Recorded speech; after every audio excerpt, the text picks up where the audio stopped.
Wednesday, April 16, 2025. I call this regular meeting of the Kingsville Independent School District to order. We will have roll call. Joe Mireles. Here. Brian Kufal. Here. Martin Chapa. Here.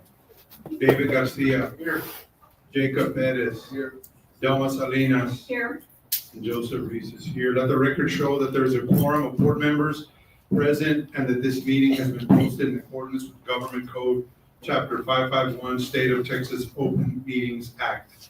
We move to a moment of silence followed by the Pledge of Allegiance.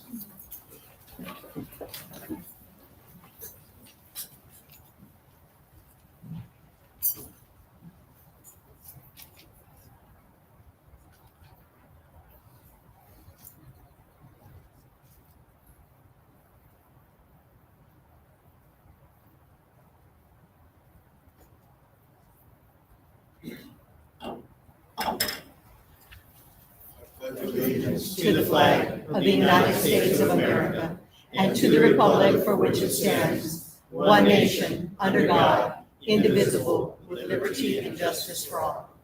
Honor the Texas flag. I pledge allegiance to thee, Texas, one state, under God, one and indivisible.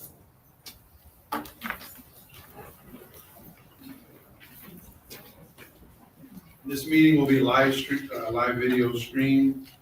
We move to item number 4, adoption of the agenda. Do I have a motion to adopt the agenda? So moved. Motion made by Brian Kufal. Second. Second made by Joe Mireles. All those in favor say aye. Aye. Any opposed? Any abstain? Motion carries 7-0. Item number 5, public participation. Do we have anyone that wishes to address the board? Yes, sir. Okay, so I will actually have our counsel, if you will please facilitate public comment. Yes, Mr. President. So members of the community, thank you for being here and your interest in Kingsville ISD. A couple of quick ground rules. Please respect a 5-minute time limit per person. I'll be keeping time. If you're speaking about an individual employee, an individual student, or an open investigation, I'll ask you to kindly move along. Other than that, let's all please remember to be courteous and respectful. Thank you. We will begin with Joe Acevedo.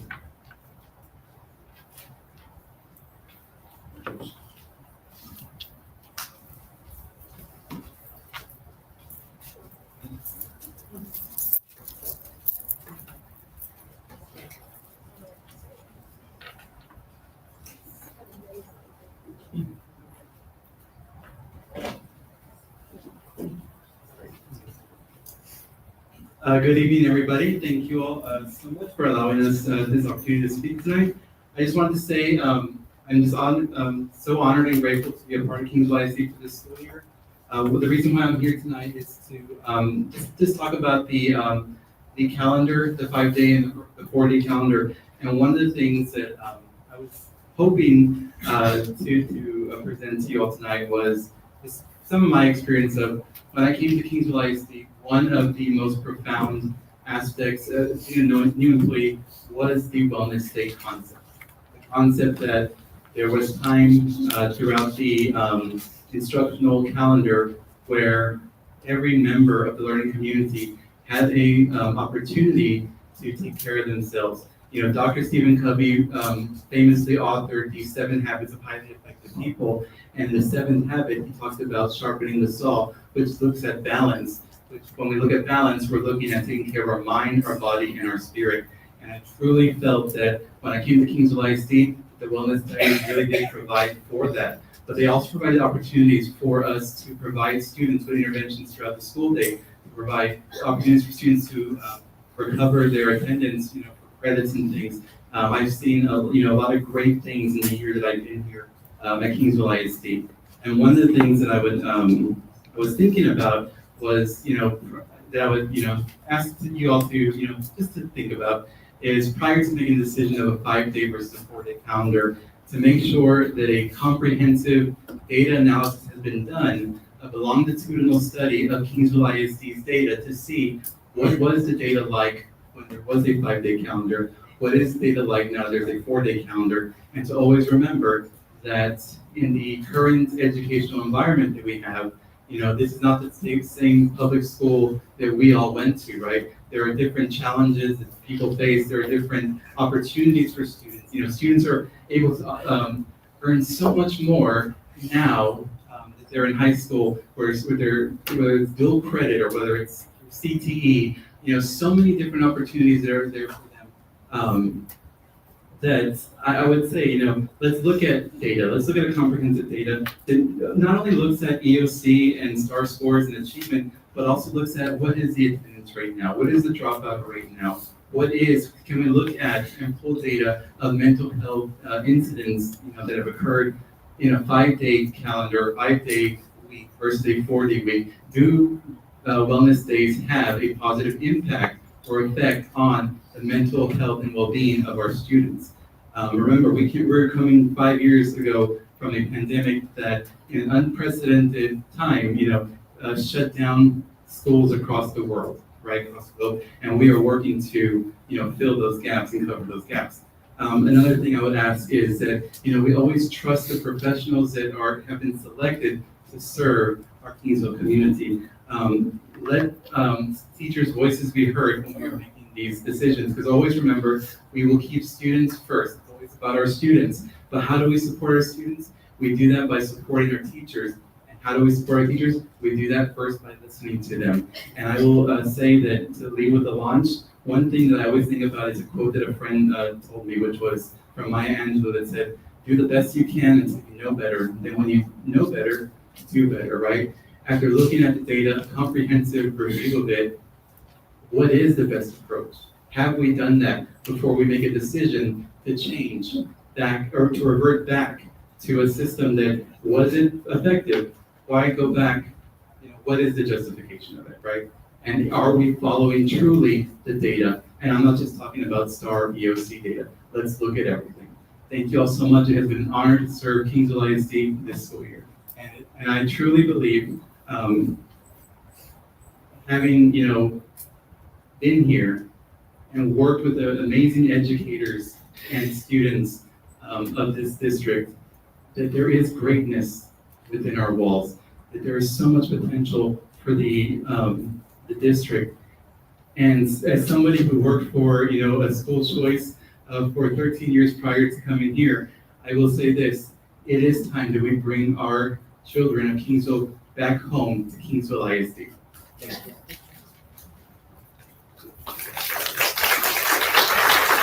Thank you, Mr. Acevedo. Next, we have Delma Hernandez.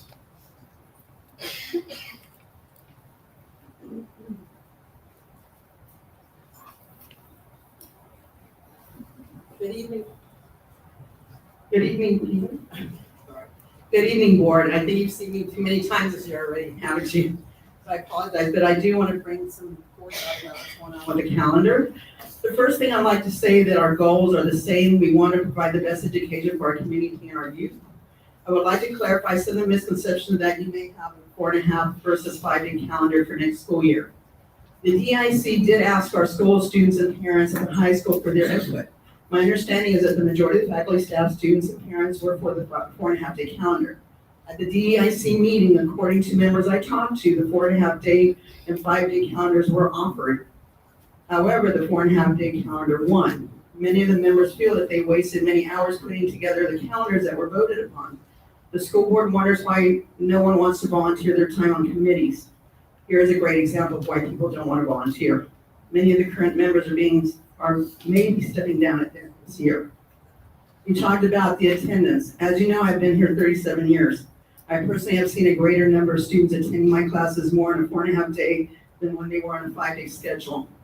In talking with my students feel that they were rewarded by being off on Friday because they had attended and completed their work for the week. They feel that they will lose that incentive to be in school every day if we move to a 5-day calendar. For over 3 years, we have had the practice of 2 hours served for 1 day owed. I don't agree with that, but that's the way it's been forever.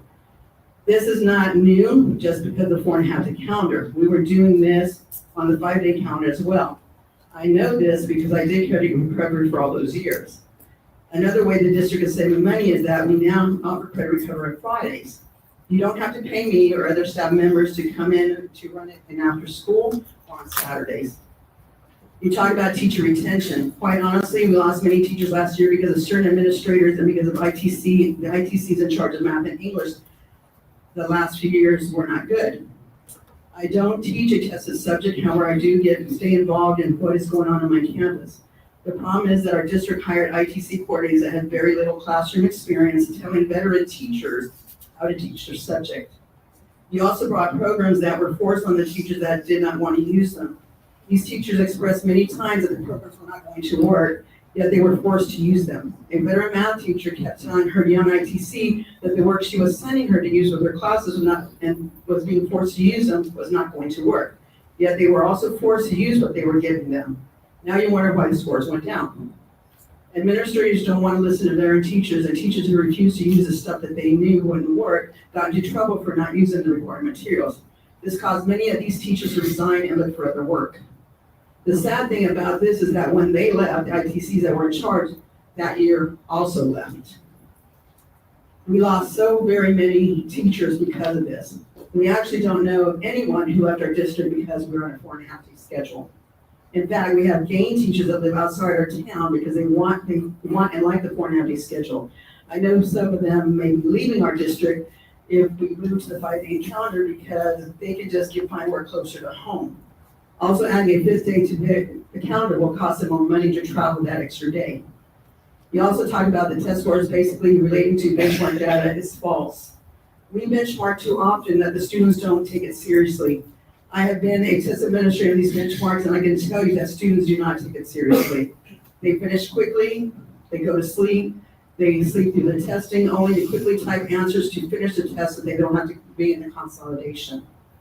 You also mentioned that we are being watched. It's hard to know that the other 2 school districts around us pick and choose who they want on their campus. They like to steal our students, and they are quick to return them back to us when they mess up. It shouldn't matter what they see. We need to do what's best for our students. I don't know if you have seen or heard about the student body doing a petition to keep the 4.5-day calendar. Some of the English teachers had a writing prompt about what they thought about the moving from the 4.5-day to 5-day schedule. The majority of them want to stay on a 4.5-day calendar. Look into these essays if you can. I believe Dr. Pettis was given those essays, so if you want to know what the students think, look at their essays. The problem with the 5-day calendar is that we lose instructional time when students who are athletes, band members, cheerleaders, drill teams on Fridays. For the high school, this is a large number of students out. They would miss out on a lot of instruction. It's hard for them to make it up. On Blue Fridays, these students get to catch up with their work. They don't usually have to leave for their event until the afternoon. Also, we move to a 5-day calendar, we have to have substitutes filling all those positions, and it's many teachers out. This would be less cost efficient. Also, we have students that can't stay for morning, afternoon tutorials because of transportation, most of them take the bus. A lot of students, on Fridays, these students have been showing up and making up their work. Ma'am, that is your time. Please finish your thought. I'm sorry? You may finish your thought, but that is your time. All right. Please reconsider looking at 4.5-day calendars, bring it back to the community teachers and parents, and let us make this final decision. Thank you for your time. Thank you, Ms. Hernandez. We will now have John Temple.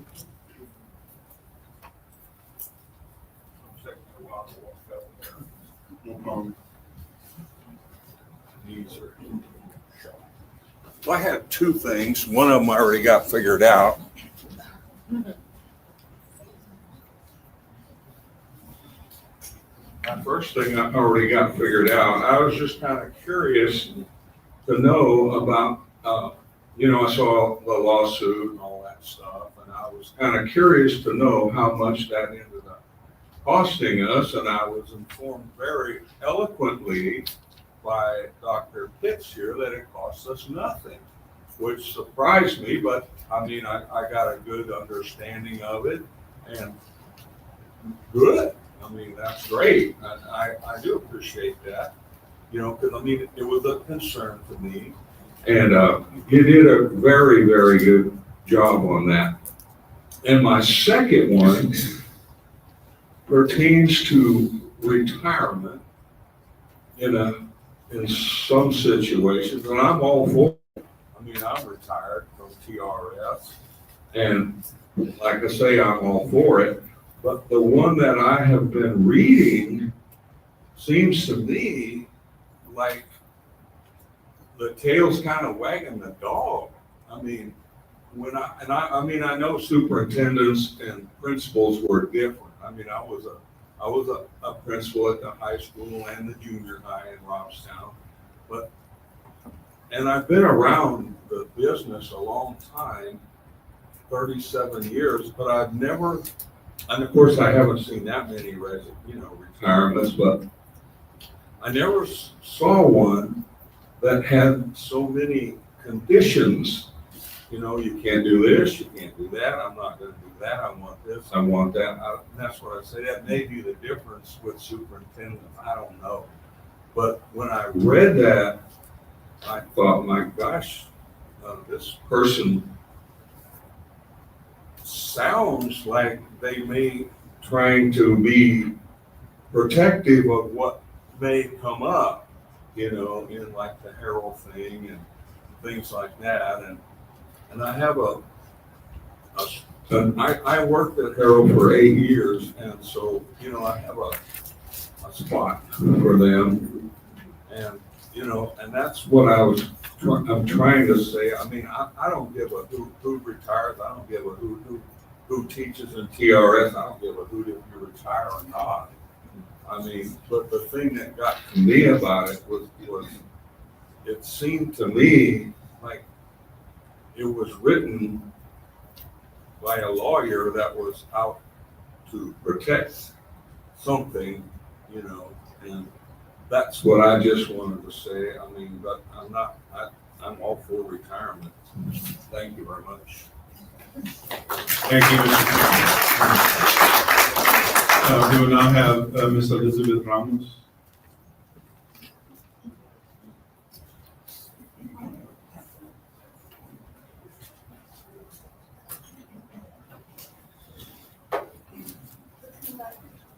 Mic check. Oh, so much better.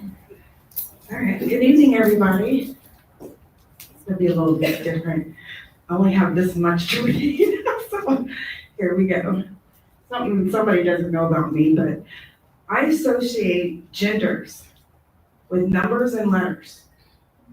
It's a form of synesthesia that is called ordinal linguistic personification, or OLP.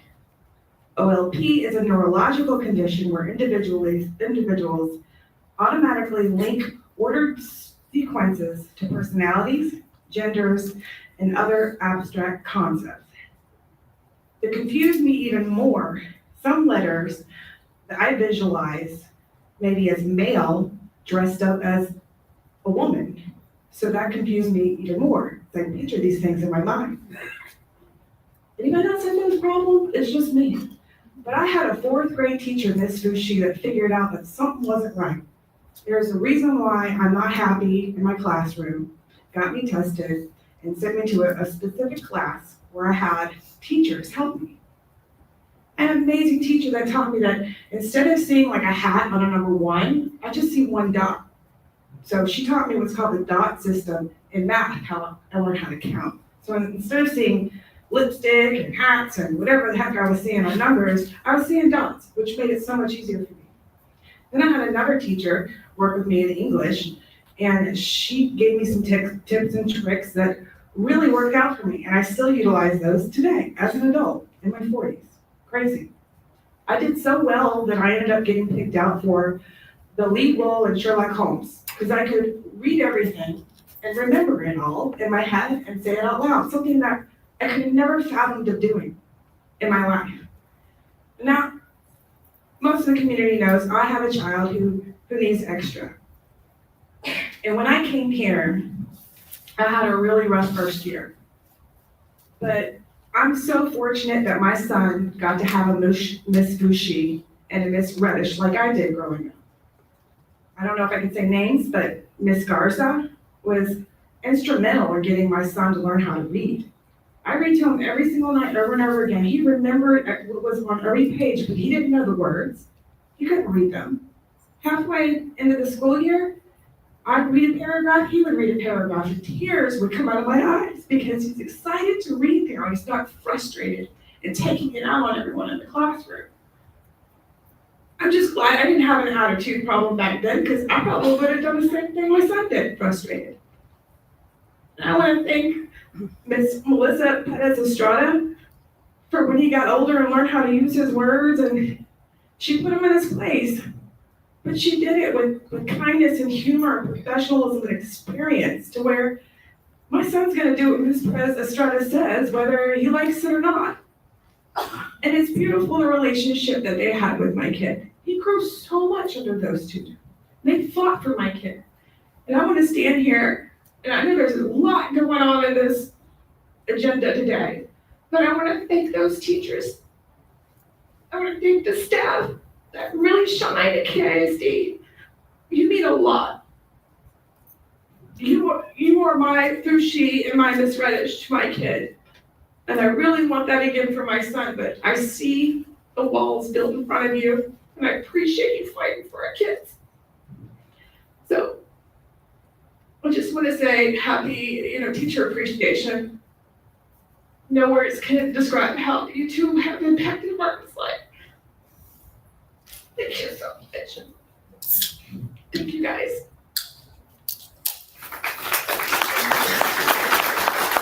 Thank you, Ms. Ramos. Last, we'll have Derek Conley.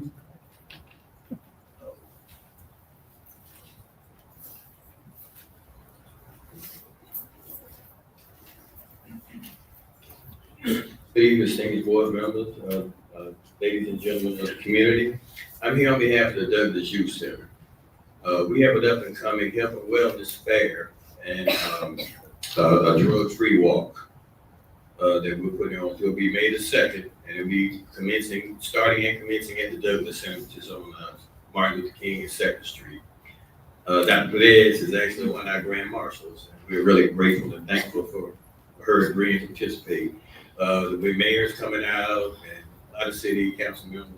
They're really looking forward to and hoping to have as much participation from the school district. But actually, this is the drug-free walk component of this. That's what it's really all about. It's trying to, make life safer for our kids in the school system, that the younger ages catch it early, and you make a difference. You plant a seed and it flourishes and it grows. And we're looking for more support, especially from schools to really get behind us with this. I mean, I've been reaching out and I'm Derek Conley, by the way. I'm the assistant director of the Douglas Center and one of the new board members. I just moved here from Atlanta, Georgia, and I'm retired military. And I retired teacher, special education teacher of 27 years. Reaching out to, like I say, to the different superintendents and schools. And some of y'all may recognize my name because I've been emailing everybody since January. But once again, I just really want to get the word out and try to get as much participation and help with this worthwhile event. We've been doing a drug-free slogan as a part of what we're doing with the walk and with the health fair. And I do have vendors coming out to do actual free health checks, vision checks, all those different things. And I know some parents, the community really can take advantage of that at no cost. So, once again, I just wanted to really get that out and make sure that everybody's aware and that pass the word. Thank you very much for your time and consideration. Thank you, Mr. Conley.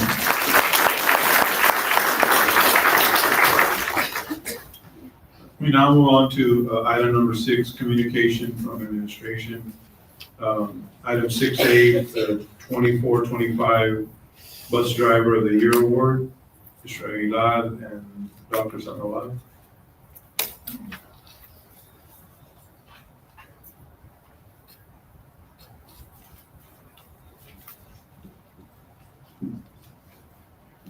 Thank you, Board President Reese and trustees.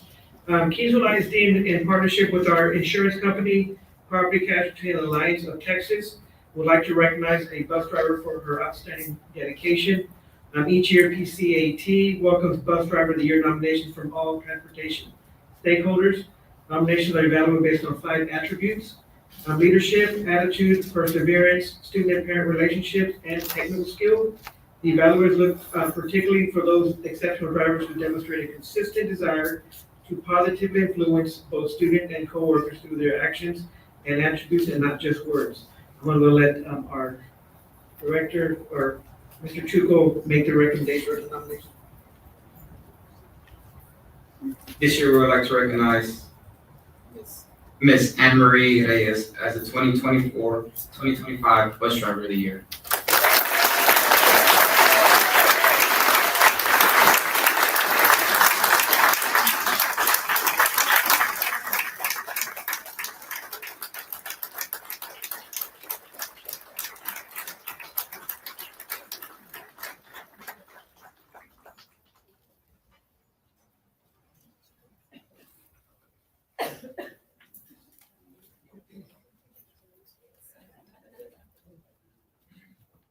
I'll say something on Ms. Reyes' behalf.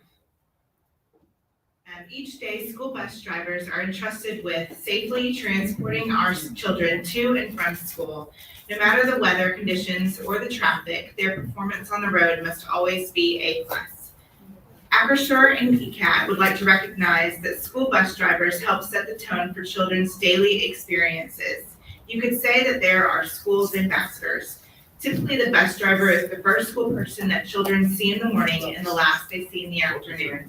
And just as that said about great school teachers, PCAT and Acrisure believe the same holds true for the best school bus drivers. It's not a job, it's a calling.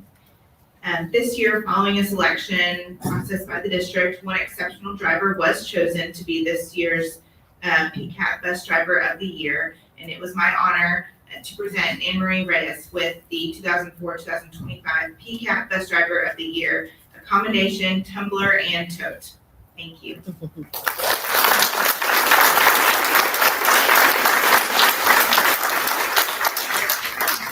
Thank you, Ms. Reyes, for keeping our children safe. Moving on to item 6B, Superintendent's Update. Dr. Bettis. Yes, about in 2022, we had Mr. John Muniz come on board from Walsh Gallegos to help us as we were navigating through all our special ed transformation. And so we've asked him to come and do an update with some facts about how and data about how we've been doing. And so Mr. John Muniz, I go ahead and call him up, and Ms. Zimmerman, I don't know if both of y'all are going to be, but thank you.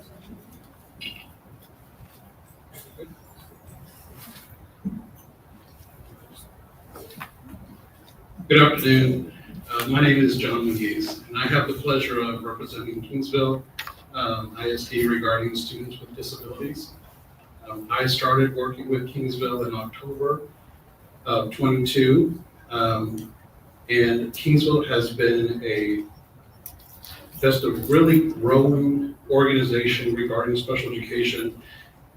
Your district has come such a long way, and part of that is between the community involvement with special education, but also with the training. And so I'm going to share a couple of numbers with you real quick. Since 2022, the district has had only 4 student matters. That's where we actually have to look into a matter. There's possible litigation, things of that nature. To give you perspective, our firm works with half the districts in the state of Texas. A district your size usually has about 4 matters a month. Since 2022, your district has only had 4. The savings for your district, I can't even quantify, but it's quite a bit. The district has had 0 due process hearings since 2022. That's amazing. Most districts your size are going to have at least 1, if not 4 a year. And so the fact that y'all have had 0 since 2022, that shows that even before I came on, the district has been working with the community. It has been able to resolve parent complaints, parent concerns, without the need for the parent to go to litigation. I have provided 2 in-services to your staff. And Working with Kingsville staff is really amazing. They have so many questions. There was a lot of involvement, and the energy from it was very much, they wanted to learn, they wanted to know how to do it right. With any district, you're always gonna have a group, usually the large group, wanting to know what their obligation is under IDEA, what their legal obligation is, so that they can start doing that.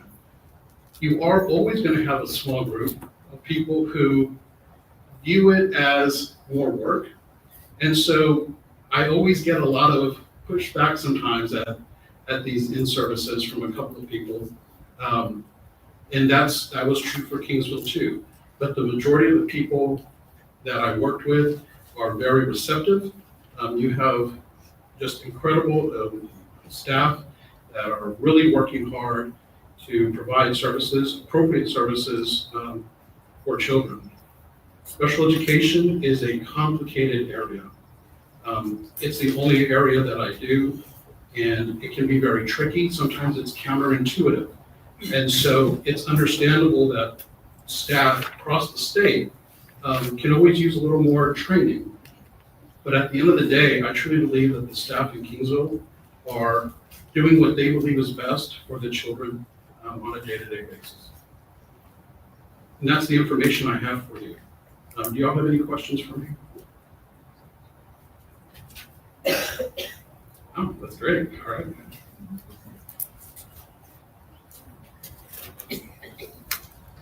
Thank you, Mr. Muniz. Now moving on to Harold PTO, please. Yes, I just wanted to give you all an update. Now, I know I had posted a letter and I sent you all the letter as well, but I did want to let you know that the amount of the check ended up being $7,738, am I correct? Of the cashier's check that the PTO gave to us. And we have ceased any affiliation with them. We do have Dr. Pitts here in case you have any other questions about the audit, but we did get an external auditor assigned as well. Talking to Mo Casey. This way, instead of using ESC2, we just make it very clear this is a complete external auditor that is available to audit for us, but it's going to be $375 per hour. You can go to the mic.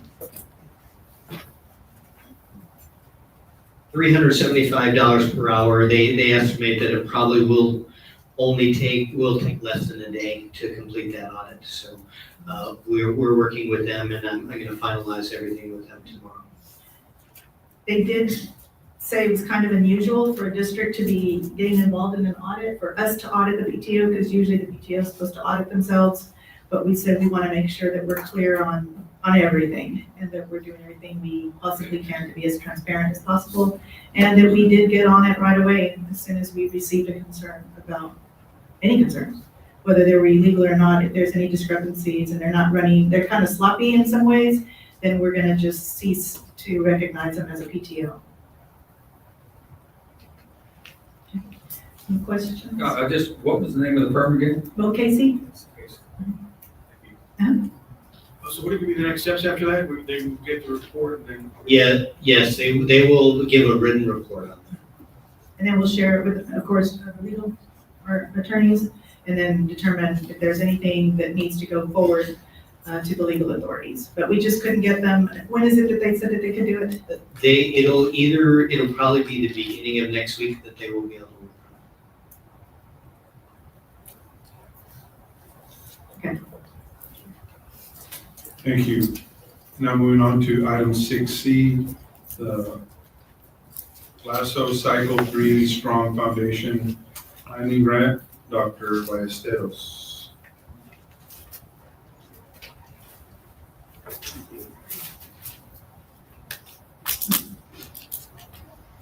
Thank you, Board President Ruiz. I apologize for my voice. It already sounds horrible. The district has been awarded a LASSO Cycle 3 Strong Foundation Planning Grant of $140,000. The focus is literacy. The program coordinator will be Ms. Rebecca Perkins, as you can see behind me. The purpose of the grant is to enhance literacy across the district, target strategies to strengthen literacy instruction. The funding, access current literacy practices and identify areas for improvement. The plan is to collaborate with educators, literacy experts, and community partners to design evidence-based solutions that address the specific needs of students. The key efforts are to create innovative literacy programs, supporting teachers with professional development, implementing strategies to promote reading and writing proficiency from early education through high school. By focusing on literacy, the Strong Foundations Planning Grant aims to ensure that every student in Kingsville ISD has the skills necessary for academic success and lifelong learning. The award reflects Kingsville ISD's commitment to providing high-quality education and creating an environment where all students can thrive academically. 50% of the grant funds are to contract with a single approved provider from the LASSO Cycle 3 approved provider list for Strong Foundations Planning to support grant activities. The provider has not been determined yet. We have established a committee of one administrator and one teacher per elementary campus, and one administrator and 2 secondary literacy teachers per secondary campus to serve on the committee with Ms. Ursula Alanis and Ms. Rebecca Perkins overseeing the grant. 20% of the grant funds are for additional support from the approved provider and/or salaries or partial salaries for project managers, instructional coaches, or other positions directly supporting grant activities. 30% of the grant funds are for other allowable expenses. We will be working with Dr. Pitts to make sure that we stay within the guidelines. Are there any questions? I apologize. I'm so sorry. My voice is just shot. Dr. Butler? Yes, sir. Yes, sir. Okay, so the wording just kind of confuses me on the 20% of grant funds for additional support. Yes, sir. So what additional support positions are you planning on creating? It's not a creation. It is basically funding the program coordinator and Ursula Alanis. And it's just a portion of their salaries to support our local budget. And on the, thank you. And on the stipends? Yes, sir. Can stipends be provided for teachers? Oh, yes, sir, definitely. That's the purpose of that 30%. It is stipend paid for the teachers on the committee, and also to pay for substitutes to cover for them to go and visit other districts. Yes, sir. We are very excited when we receive the grant funds. Yes, sir. Any other questions? Thank you so much, and once again, I apologize for my voice. Thank you, Dr. Rivas. Moving on to 6D, Save the Children Partnership, Dr. Besanais.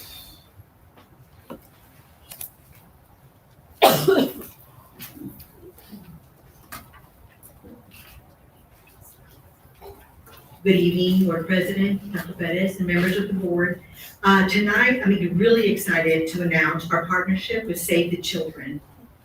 The goal of Save the Children is to ensure that all children have a strong, healthy foundation that allows them to excel academically and in life.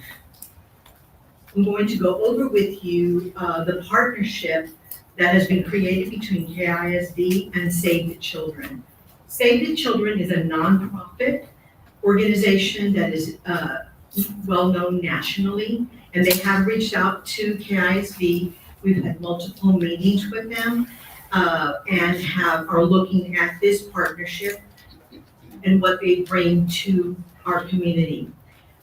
Their focus is supporting school staff for reading and math.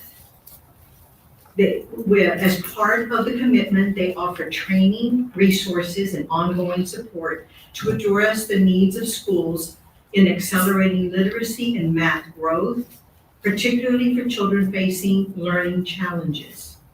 They have two different types of reading. They have the emergent readers, which includes phonemic awareness, phonics, letter and sound recognition, and high-frequency words. The developing reader, which is during those sessions, students will also listen to their tutor model with fluent reading and focus on vocabulary. The fundamental curriculum of Save the Children for Reading is based on the science of reading model. The second part is the numeracy boost. It emphasizes procedural fluency, conceptual understanding, and problem-solving skills, and operates at 3 levels: the student, the teacher, and the community. First, we assess what students already know in math, ensuring their personalized approach. Second, we equip teachers with concrete strategies to enhance their students' math knowledge and understanding. And finally, we recognize that math is not confined in the classroom, it's part of every day. So, Save the Children Partnership will support all 3 of our elementary campuses. They will provide a program coordinator for each campus. They will be paying $45,000 for a minimum of 30 hours per week to oversee the coordinator for program implementation. For reading, they will provide a reading and a math tutor, and they will pay for $30 an hour for 30 hours per week for tutoring one-on-one or small group or reading support for students. And they will also be purchasing and funding the Reading Renaissance program for all 3 elementaries to enhance their reading development. Additionally, part of the excitement of Save the Children program is it will provide a $10,000 monies for each campus for their classroom libraries. They also will be providing each campus, $5,000 for their Meet the Teacher activities and resources. The funding is to support activities and resources to meet the Meet the Teacher events, helping to build strong connections between teachers, students, and families at the beginning of the school year. Do you have any questions? Yes, ma'am, on the $45,000 for the program coordinator? Yes, Who's paying? Save the Children. Save the Children. Yes, sir. And the math tutor positions, the $30? Yes, sir. The Save the Children will pay for that. They also have an oversight program individual that lives in Corpus Christi, and she will be coming to train the teams for all 3 campuses. We foresee in CNI that our current Reading Academy teachers will be part of this program, helping utilize their curriculum as well, and continue what we've begun here in Kingsville. And my question on 30 is that competitive these days? I know, for example, a few years ago, 20 and 25 was really, really low, and a lot of districts have it higher than that. That seems kind of low to me, is what I'm saying. Is that? Well, so this is their program, and we are in partnership with them, and that's what they pay. So they think they're gonna find somebody? Yes, they do. They're in Ricardo right now. They've been in Ricardo, I guess, is this the second year? The second summer, yes. Yeah, and so they, superintendent there communicated with me about it, and so we jumped on it to see if they could help us, and so that's why we had meetings and things like that with them. Additionally, Ricardo's been real happy with it. The county and Benavides, they're also. No cost to the district. Not at all. Thank you. Thank you, Dr. Bassanides. Now moving on to item 6E, Kingsville ISD budget calendar for 25-26. Dr. Pitts. Thank you, Mr. Reese, Dr. Pettis, members of the board. We're gonna bring it up on the screen, and then I'm just going to go over a few of the key dates on the budget calendar. May the 6th, we are planning to have a budget workshop. That is where we will review the fund balances. We will discuss a lot of the big expenditures in the district, including health insurance. We will also discuss staffing and stipends at that workshop. Then a month later, we will discuss also the compensation for employees. Right now, TASB is doing their pay study as usual. It's a $4,000 pay study. So it, every employee compares their job duties to market value to make sure that we are competitive with employees for market value. And they will actually be here to present on June the 6th. And then we plan to, on June the 17th, bring to the board the compensation for approval for employees for 25-26, as well as stipends for 25-26. That's at the June 17th board meeting. July 22nd, we do need to have an agenda item to actually set the date for the public hearing for the passing of the budget and of the tax rate. Then the last budget workshop will be on August the 5th. That's where we will review the budget, what will be posted in the newspaper ahead of time. Because of timelines, we have to have the public hearing at the end of the month on August the 26th. The reason for that is we get the values by the 1st, by August the 1st. And then we have to meet with the tax assessor, and finally we get our maximum compressed rates by the 5th from TEA. Then we have to post it in the newspaper 10 days ahead of time before we can actually have the public hearing. Then as soon as we pass it, we will post it on the website the next day. I'll take any questions you might have. Yes.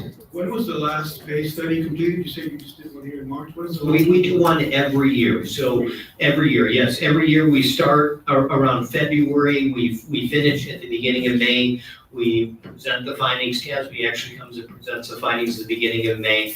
And then any changes or recommendations to the board will be made before passing the compensation plan for the following year. You're welcome. And we know that when TASB does these studies, it's not a mandate, it's a comparison of. Yes, you are right. TASB provides recommendations, but the board is free to choose what they want to do. Their sole purpose is to provide the board with data of what our competitors that have similar demographics are paying so that you can make an informed decision. Thank you. You're welcome.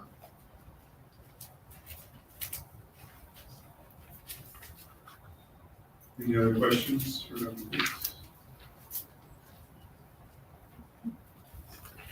Thank you, Doug. You're welcome. So now moving on to item number 7, new business. 7A, by common consent, the board agrees to consider one action item the following. Number 1, approval of regular meeting minutes of March 25th, 2025. It can be found on pages 27 to 30. Is there a motion to accept those minutes? Motion made by Brian Kufal. I'll second. Oh, I'm sorry. I apologize. Rewind. So back to 6F, budget recap report / check register for February 2025. Thank you, Ms. Reese. I just want to point out a couple of items at the top of the check register, and then I'll answer any questions. First of all, Carlisle Insurance Agency, that is our property and casualty insurance for the year, so that covers our buildings. If something were to happen to either our buildings or contents, either by a named storm or by some other type of damage, whether it be fire or anything else, and it also includes all our other insurances such as auto, cyber, professional liability, general liability, all the other insurances there. That is one of the items, so that is all the way from March all the way to February of 2026 is the coverage period. Again, that will be an item that we discuss at the options for next year at the next workshop. Electricity usage, 3 months. We paid 3 months, not because of anything we delayed, it's because when they turn in the invoices, I'm not in any hurry. We saved $133.33 by them turning their invoices in late to us because basically we are getting interest in the bank the longer that it stays there. We actually have an investment tools that earns more. The next one, Lineberger, Goggin, Blair, and Sampson, that's property value protests. We work with them every year because there is a discrepancy between what the appraisal district and the comptroller appraise their values for, and we lose money every year. Just to give you an idea, it seems like a lot of money, $109,000 that we paid them, but that gave us $1.46 million more in revenue because we only need 7.5% of whatever they collect, and if they never get any additional revenue for the district, then we don't pay them anything. The amount is always budgeted, it is estimated ahead of time, the amount of money that they are going to collect for us and the amount of money that we are going to pay them. That is already planned into the budget that is brought for the board every year, so it's not extra money. One more item, if we would just look at TASB, it has several items on there. You're familiar with the policy updates. We also had a staffing study with them that started last year, continued this year for special education to make sure as we're doing our staffing that we are still meeting the recommended numbers for making sure that kids' services from their IEPs are still met. And we'll talk more about staffing when we have our budget workshop. Facility assessment, again, this is something that we did a couple of years ago, and since it was something where they provide support over time, they allowed us to pay over 3 years instead of paying the approximately $45,000. The first year they allowed us to pay about $15,000 per year, and that's because they are providing services throughout those 3 years. But again, benefit to the district since we didn't have to pay that up front. We saved $3,000 in interest by splitting that payment up over 3 years. So I'll take any questions the board has on any of those or anything else. One on the, down near the end, the Corpus Christi Freightliner Incorporated. Yes, sir. What repairs are they doing as far as, for bus repairs? Let's see, Well, let me ask. I don't have the Yeah, specific that's- thing of what was repaired on the Okay, bus. so, for example, we have a local as far as, radiators and things like that. Are we still staying local with our radiators and the things like that? They need to be replaced or? Are you talking about things that we can repair in-house or? Yes, or we have a radiator shop on 14. Do we take anything there to that business? Dr. Sandoval, do you have an answer on that?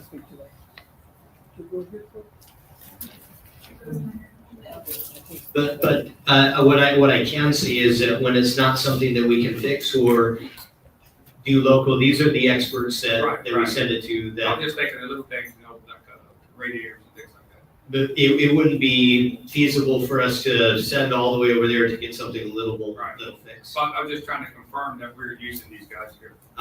We will have to get back to you on that, Mr. Okay, Mendoza. thank you.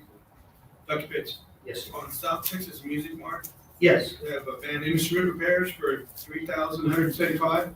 That was the same as the month before. Is that like this because maybe they're maintaining the same amount of instruments year, say, it just seems odd that it's the same price. I can look into that for you, but I know that it is something that they do frequently when instruments need to be prepared. It's a lot cheaper than buying new instruments. I know that sounds like a lot of money, but you can easily pay, several $1,000s for one instrument. But I can look into that for you and get an answer for you on that. Okay, and then the refreshments to the UIL, Yes, the $6,300 seems like an awful lot. it is, but that cost is something that in May I will be invoicing all the other districts. So the way that it works is there's a host district, and the years where we did not host, the host district sent us an invoice. So that cost will be divided by all the districts that participated. Was it 8 districts that participated or 7 districts that participated? So that cost I will be invoicing, and we will recoup 6/7 of that. We are responsible for 1/7 of that. And I have just one more question. On these emergency teaching permits, are they good for a year? It's on near the end to the back. It's $171. Are those, 1-year permits, do we know? Or- Is that something, Dr. Holt, that you can speak to? Is that something that I should? Yes, get- she said yes. Yes. Okay, okay. Thank you. Thank you.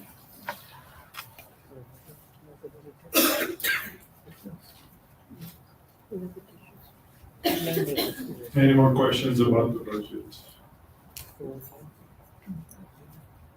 Okay, hearing none, thank you, Dr. Pitts. Now, moving on to new business. Item number 7A, by common consent, the board agrees to consider as one action item the following.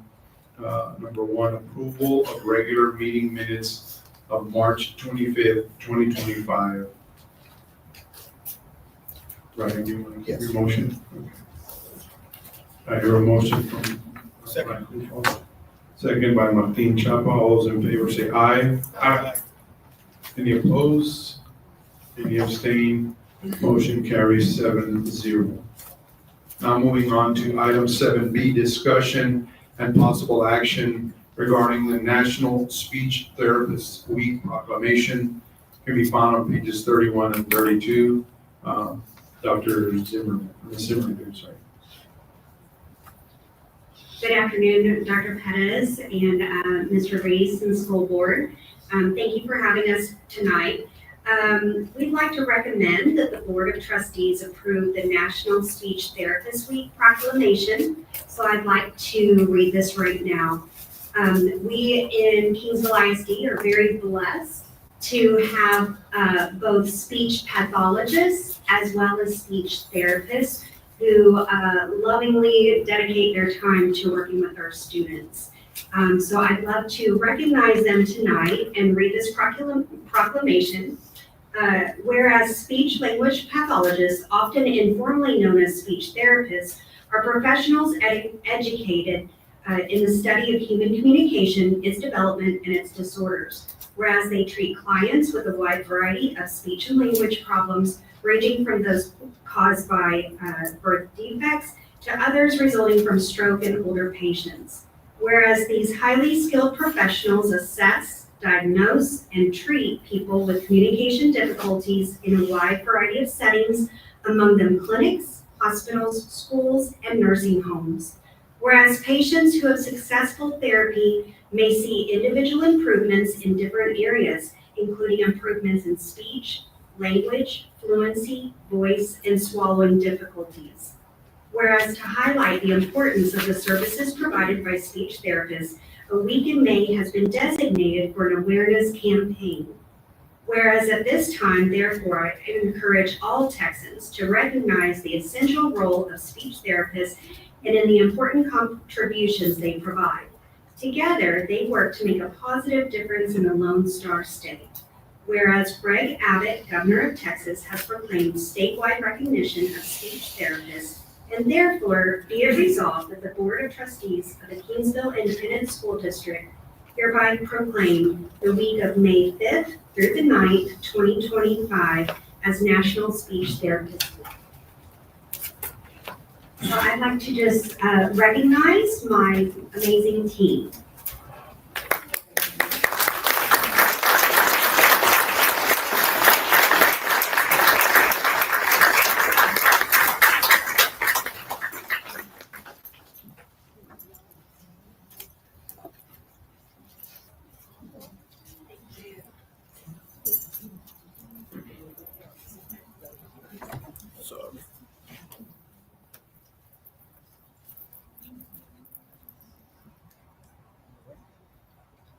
Three, two, one.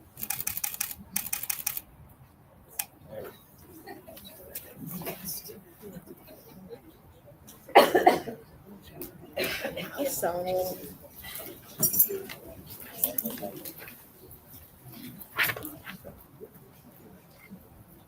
Is there a motion to accept the proclamation for National Speech Therapist Week made by Martin Chapa? I'll second. Second by Delma Salinas. All those in favor say aye. Aye. Any opposed?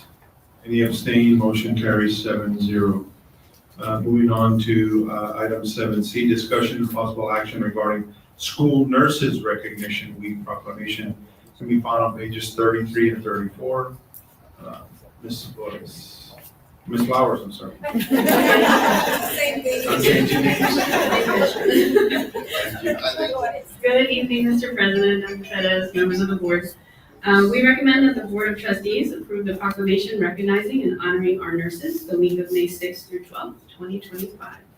And I will read that proclamation for you right now. Whereas school nurses strengthen and facilitate the educational process by improving and protecting the health status of children and youth. And whereas school nurses work diligently in the school environment, serving not only our youth, but also their community and providing a variety of valuable school health services. And whereas, in addition to their care-giving duties, school nurses must also demonstrate clinical expertise using sophisticated medical equipment and performing specialized procedures. In their efforts to meet student health needs, school nurses serve as a vital link between parents, teachers, and administrators. And whereas the major focus of school nursing services is the prevention of illness and disability and the early detection and correction of health problems within the school and community. And whereas all citizens recognize the contribution school nurses make to the health of our children that allows them to reach their full potential. And therefore, be it resolved that the Board of Trustees of the Kingsville Independent School District hereby proclaims the week of May 6th through 12th, 2025 as School Nurses Recognition Week. Do we have any of our fabulous nurses here tonight?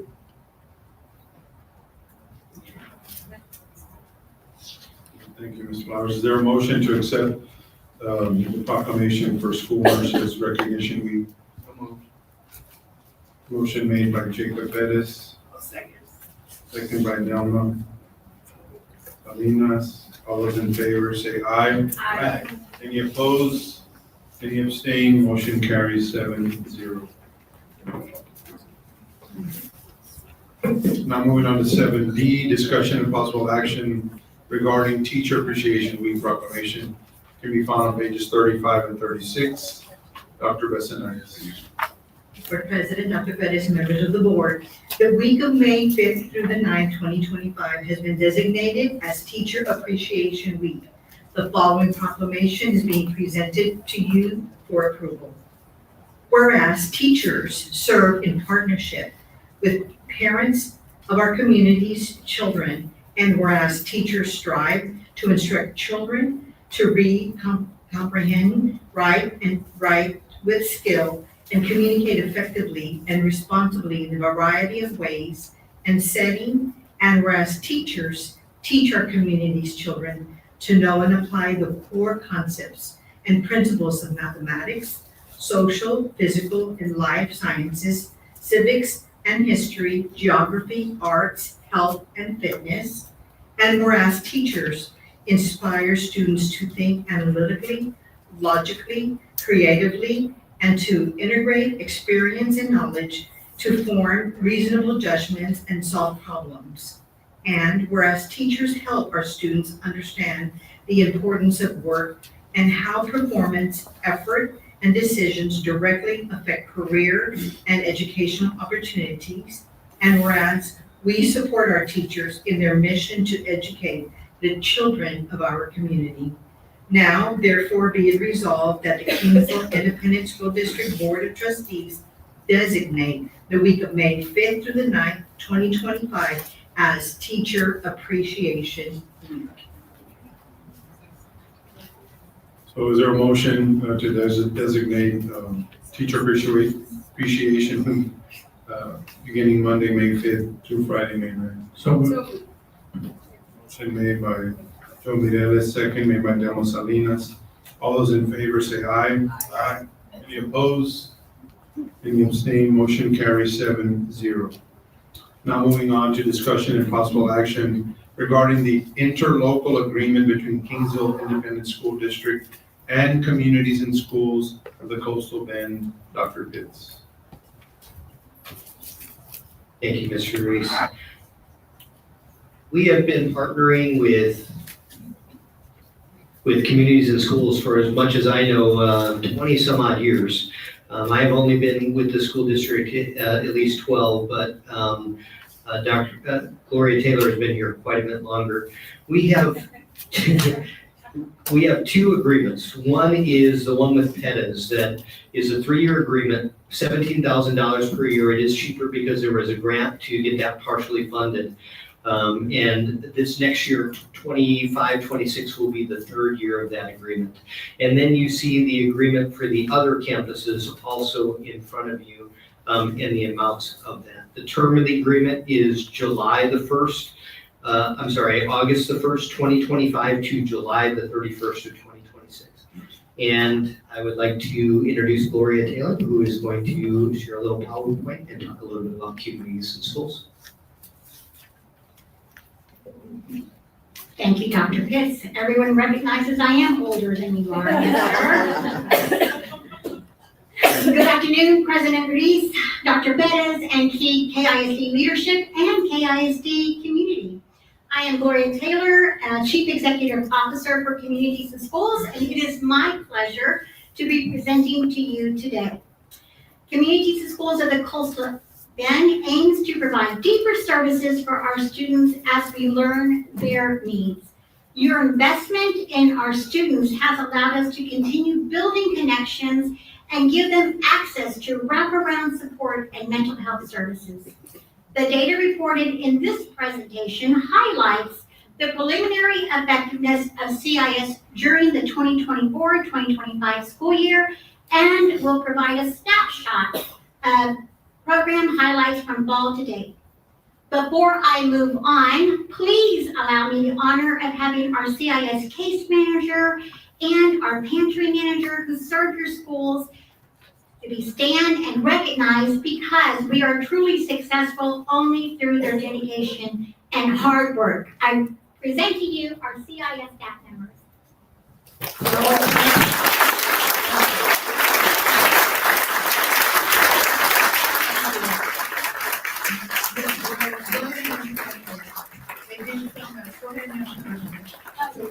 Up here, guys, please.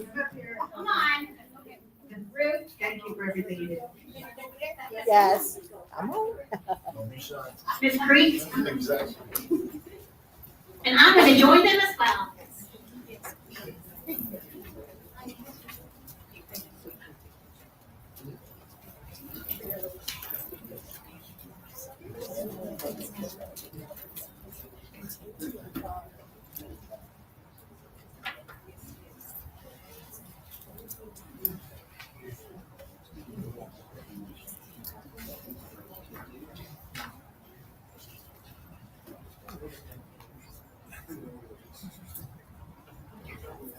Thank you. Thank you very much.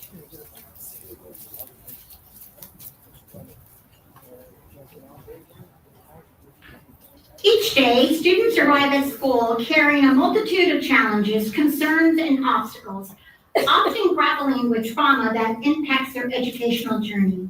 Our commitment is to stand alongside those students, addressing the barriers they face, which may include poverty, hunger, stress, anxiety, resource limitations, and more. We strive to provide the support and resources necessary to empower them not only to succeed in school, but also to thrive in life. This slide depicts the demographics of the students we serve in the intensive case management program. And please, board of trustees, if you have any questions, please do not hesitate to stop me. CIS works alongside our students, families, teachers, counselors, social workers, school staff, and stakeholders to create a meaningful change that impacts lives today. Together, we will build a plan to education for future generations. The CIS model is designed to keep students persisting in education and ultimately graduate from high school. CIS partners with all of the above and students and parents to identify the specific needs of students who are at risk of dropping out of school. Once those needs are identified, CIS customizes support for students and families. CIS provides individual case management services to help students fully engage in learning, involving the community as part of this process. and we monitor the student level data and track education outcomes for those students served.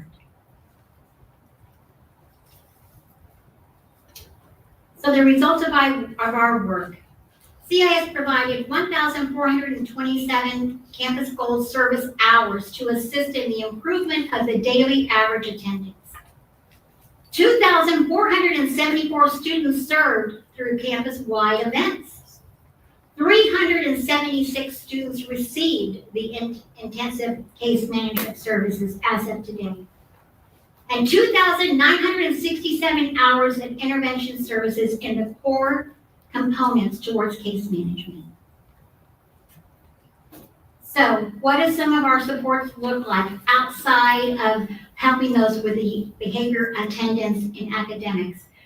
We also do a lot of other supports. 30 students participated in the Child's Free, totaling up to $3,000.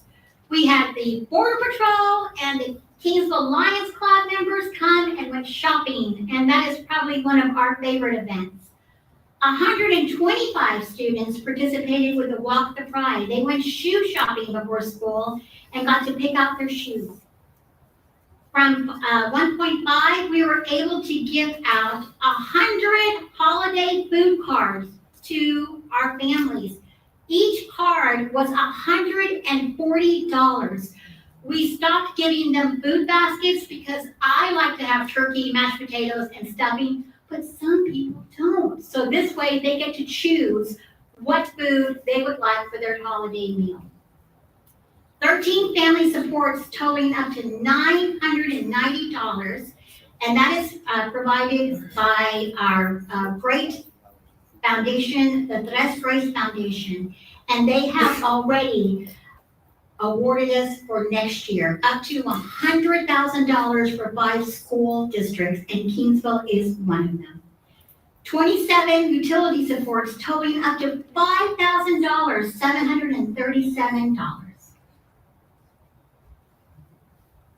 And it continues. We did 213 home visits, 620 clothing assistance, 25 caps and gowns for our seniors, 167 hygiene supports, 184 weekend food packs, and 1,800 parent guardian phone calls. Out of those 1,800 parent guardian phone calls, almost 600 of them went strictly for attendance.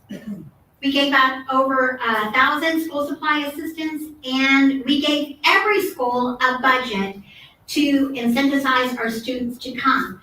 And in order for us to move the needle, we required our staff members to work with the impact teams of their school. They had to have a plan signed by the principal, and 60% of those funds had to go towards students who are struggling with attendance and not for perfect attendance. So we were trying to figure out what is going to make these students come to school. What is it? And sometimes we found out it was something at home that we were able to help.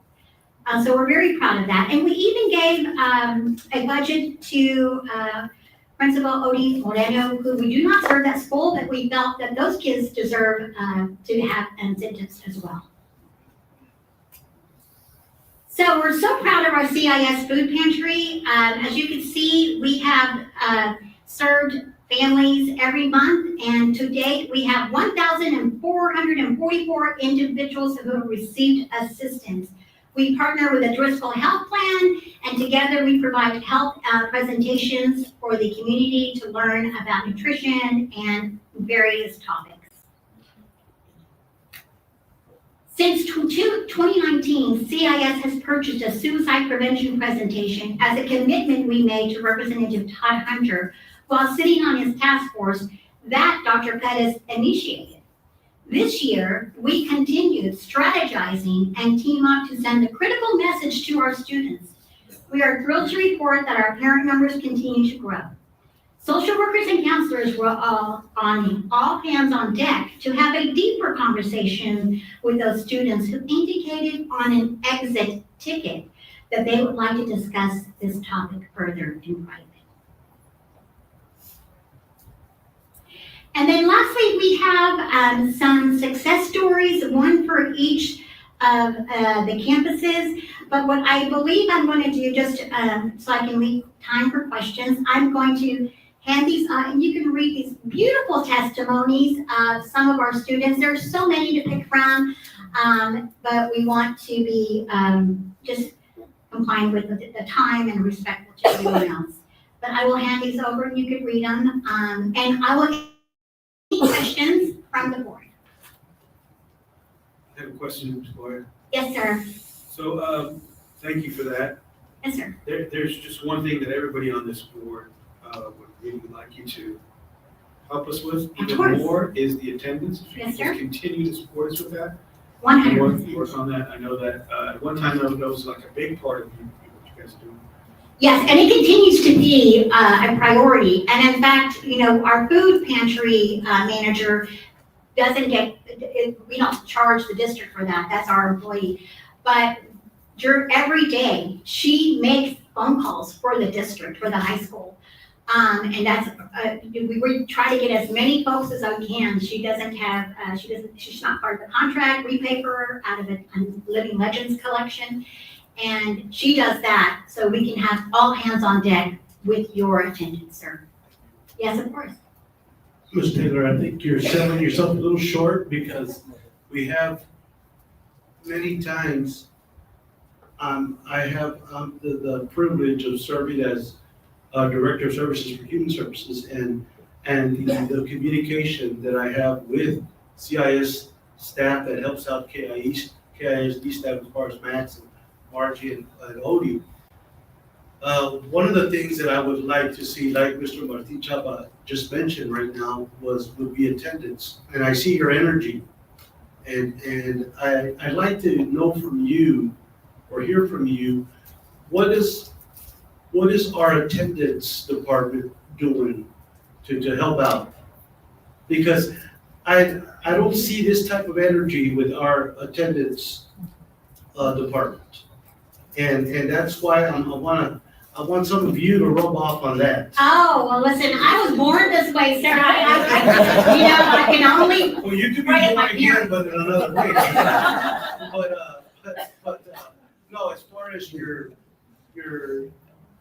love for what you do. I do have a lot of passion for what we do, sir. And I think we work very closely with the principals and counselors whose concern is the attendance. And we are all trying to come up with innovative ways, right? Innovative ways to get these kids to school. And, we're constantly brainstorming. But I will tell you that we're so fortunate that our staff members are really engulfed in the practice at the schools, and everyone's trying to come up with a perfect solution. I have colleagues across the state, sir, and attendance is not just a local issue. Unfortunately, it is across the state. I have 28 CEOs that we're all asking, what are we doing? We try to come up with, innovative ways to find the root of the problem. And, I hope one day we'll get there. I do feel like the case managers have a good relationship with Max and with our parent person, excuse me, Mr. Segovia, and Dr. Sandoval, and our truant officer. And so I think they work together. Sometimes there's just not enough hands for everything we have to do, but we'll continue to strive to make attendance a priority for this district and all the districts.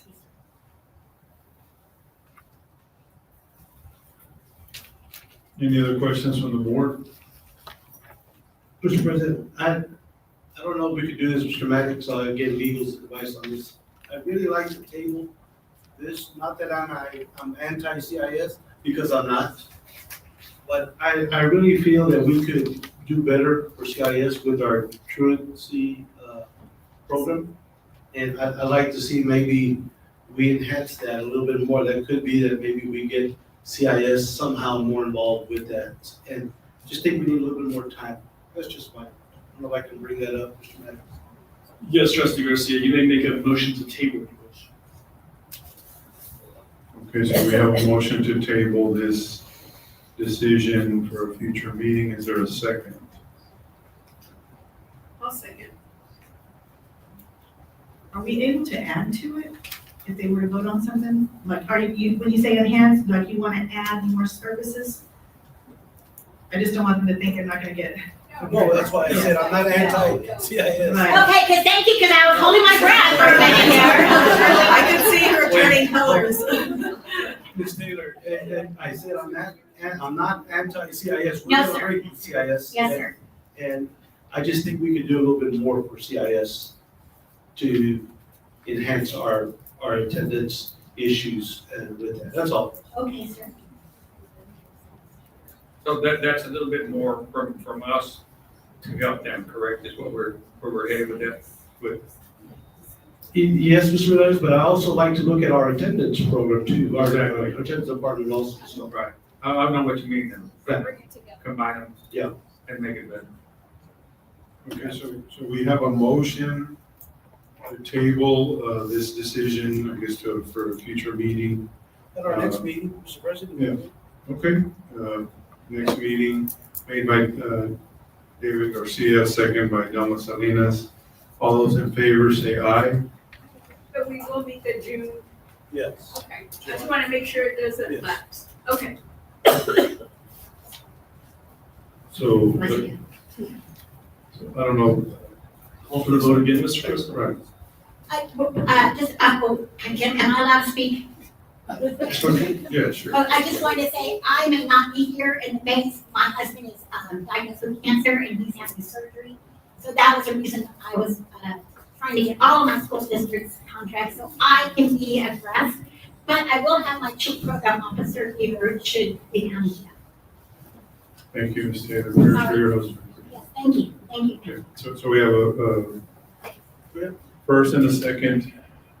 Do we do? Discussion after, still discuss.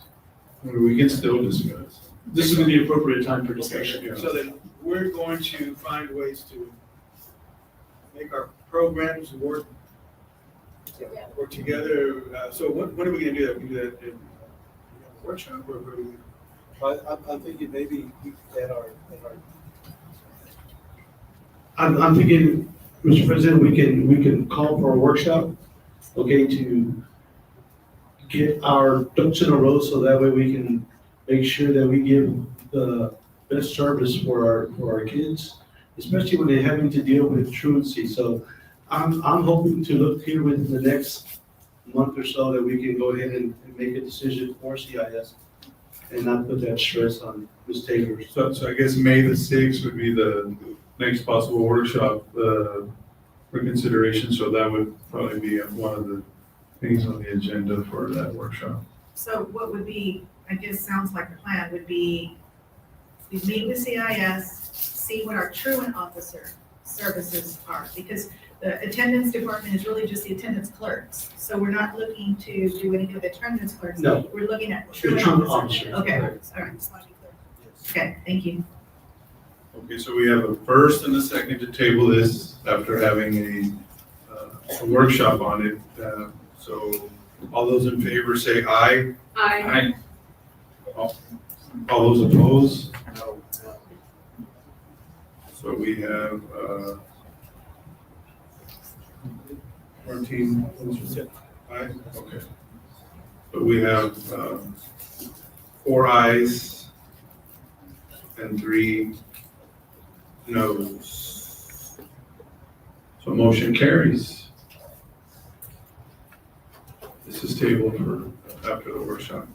Moving on to item 7F, discussion and possible action regarding memorandum of understanding between Community Action Corporation of South Texas, or KCOS for short, and Kingsville ISD for the facility lease of Claybird main building. That can be found on pages 42 to 50. Dr. Pitts. Thank you, Mr. Reese. And we have representatives from KCOS here that are going to speak a little bit about the program and what they're using the building for right now. But I wanted to give the board a little bit of background where we are. We, 3 years ago, we signed a 3-year lease with them. That was for $11,775 per month. And they The term is coming to an end, and we are proposing to the board for an extension of 1 year. And we have updated the cost, if you could, in 3 years, costs have gone up. So right now, we are proposing for this next year, you see the total amount of $13,100 per month. And we put all our expenditures in there. I want to point out that we would be paying some of these costs anyway if the building was vacant. So it is to a benefit to our district. So for instance, for flood insurance, for building insurance, we would be paying those costs anyway, appraisal, tax collection, all those expenses we would be paying per month anyway, even if the building was vacant. So it is a benefit to our district. And also, when we have a vacant building, it can tend to deteriorate, but if somebody is actually using it and living in it, then we know if there's a problem, we address the problem. And again, the building stays much more usable and doesn't deteriorate at a more advanced rate. So I will let, does the board have any questions for me before I turn it over to KCOS? I do. Okay. Okay, since you're just extending it 1 year. Yes. Then why are you increasing the lease? Why am I increasing it? Because we have looked at what our costs are now for each of those, and that is what our current costs are for this next one. And at least they're helping us with 11,000, because if we didn't have it vacant, occupied, then we would be out of 11,000. So That's correct. That's correct. Also, Dr. Gibbs, with Yes, sir. it being occupied, we've got that Memorial Middle School across town that is not, the That's correct. major facility. Having that facility being used and every day. Yes, sir. It is a huge plus, and I think what's being paid on the one, if we extend it and keep it at what it is, I know we still need to listen, but keeping it at what it is, occupied, might save us tens of thousands if it wasn't occupied. That is the board's prerogative to change that, and if they want to revise and make a motion to keep it the same but amend them out to stay the same, that is the board's prerogative. Any other questions for me before I turn it over to KCOS?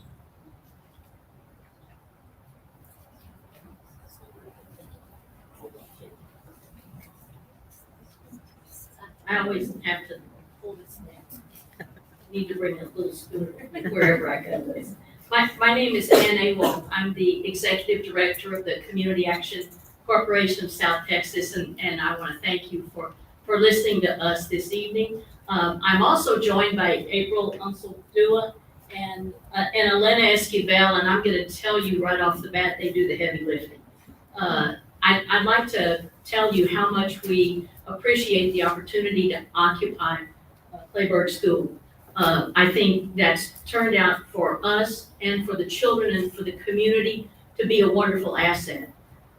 As you know, Head Start serves children from birth to the age of school attendance. And in order, when you have a Head Start center and it's in what was formerly used as a public school, particularly an elementary school, not only is it suited for the children, but it also gets the children and their parents used to attending school. So when they do go to public school, they're not intimidated by that facility. We serve children that are low income. So the children that are there in that facility right now, and we serve 93, I think we've got 8 toddlers, and the rest of those guys are 3 and 4 year olds. We're licensed by the state of Texas. So licensing department comes in and makes sure that facility is safe and secure. I'm very proud of the teachers and the staff that we have in that place. In addition to a vibrant and robust education program, we also provide mental health services for the children and the families. We provide dental services, we provide nutrition services every day, and we provide health services. This year, we did something really, I think, extraordinary. We intend to do that every year. And in fact, it was so successful, we used Kingsville as the prototype, and we're now extending it to the other Head Start programs that we have in the counties that surround us. So let me tell you a little bit about that, and then I'll ask April and Elena to really get in depth. we did have a concern that we needed to have a more robust STEAM approach for our children. So we wanted to do science, technology, engineering, and math, because we want them to know that, and we want their parents to know, they can go to the Kingsville Independent School District, and then when they graduate and go to college, they don't have to go anywhere else. They can stay here and go to Texas A&M Kingsville that has a premier engineering program. If they don't choose that route, A&M Kingsville also has an outstanding education department. So April and Elena talked to the folks in the engineering department at A&M, and they talked to the education department at A&M, got them together, and we did a STEAM lab in that center. We introduced it to the parents by having the engineering students, the engineering ambassadors, and folks that were in the education program at A&M come over. They set up stations with experiments throughout the cafeteria. And I bet we had at least 200 parents there with children as they walk through this first of its kind lab that we've done. To me, that's important and that's impressive.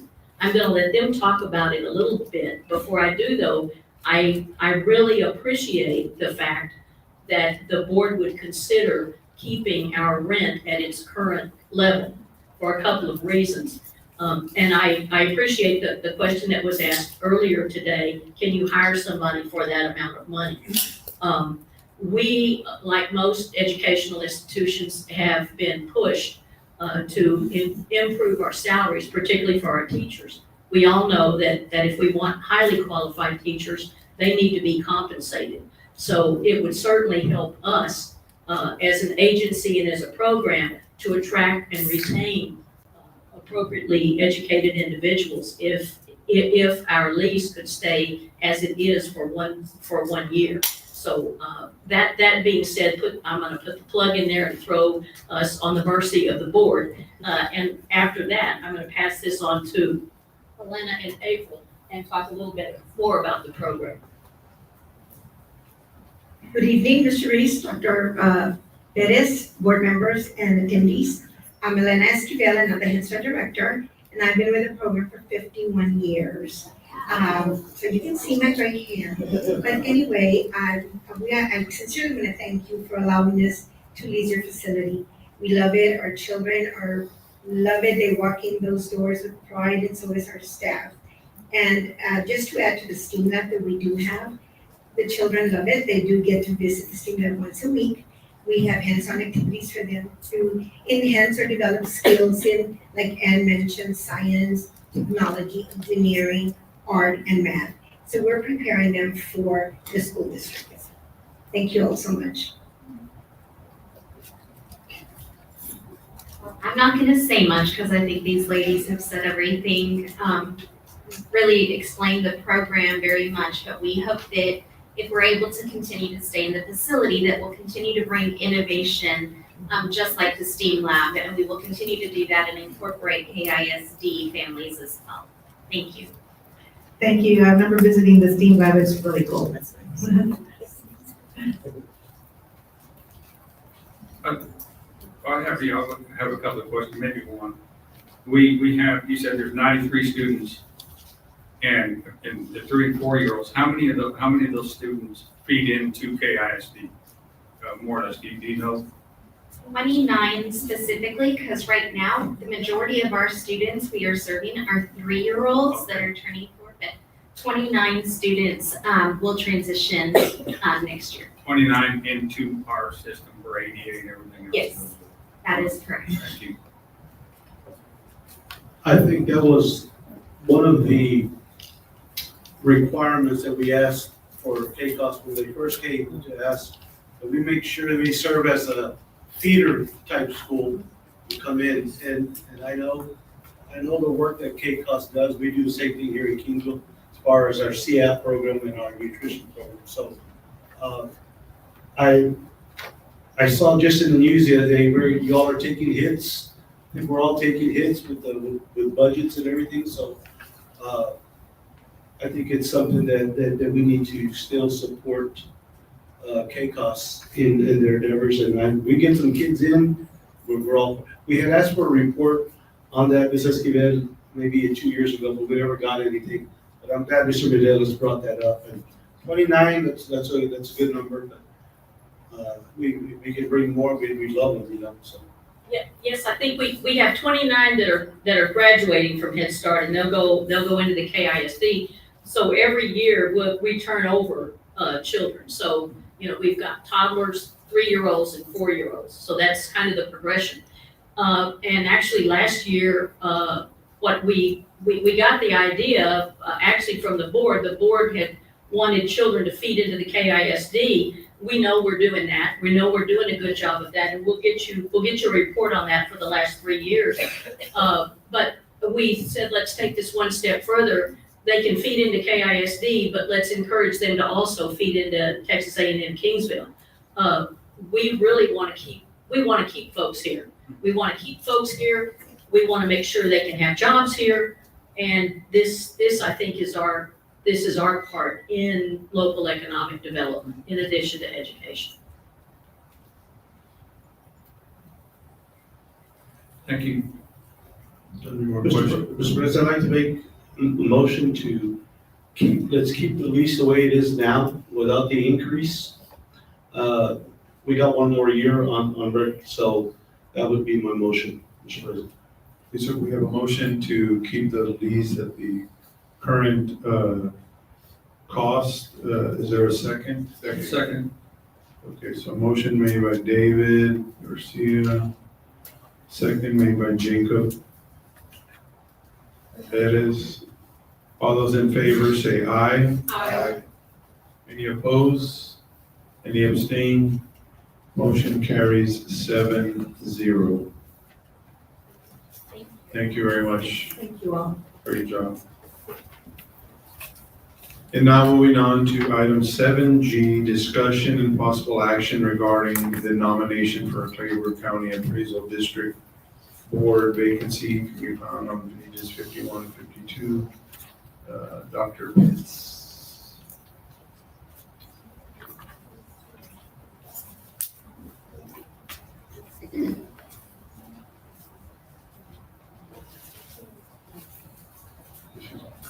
Dr. Pitts? You're on?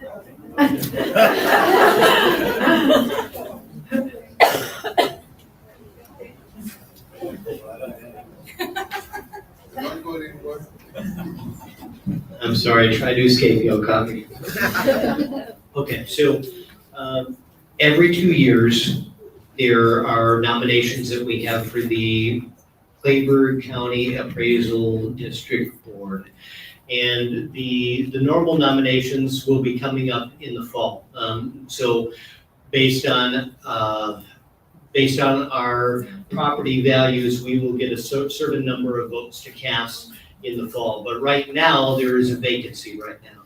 And they are giving us the opportunity, as well as other taxing entities in the district, to select a nominee to fill that current vacancy.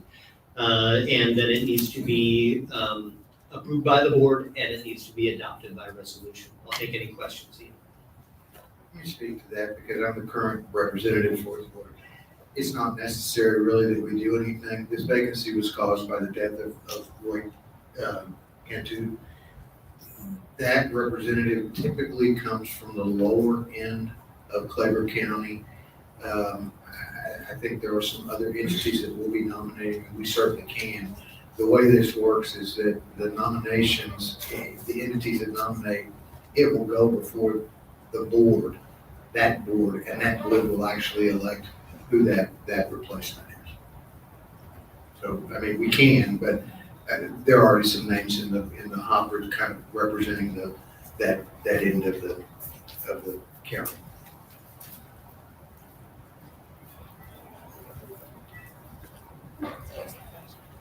No action taken? No. Okay. Thank you, Dr. Pitts. Welcome. Now moving on to item 7H, discussion and possible action regarding certification of provision of instructional materials. Dr. Ballesteros. Thank you. Mr. Reeves, Dr. Pettis, board members, once again, I apologize for my voice. The school districts are required to certify annually to the State Board of Education and the Commissioner that students have access to instructional materials covering all TEKS. And so districts and charter schools will be unable to order any 2025, 2026 instructional materials through EMAT until this certification has been received by the Texas Education Agency.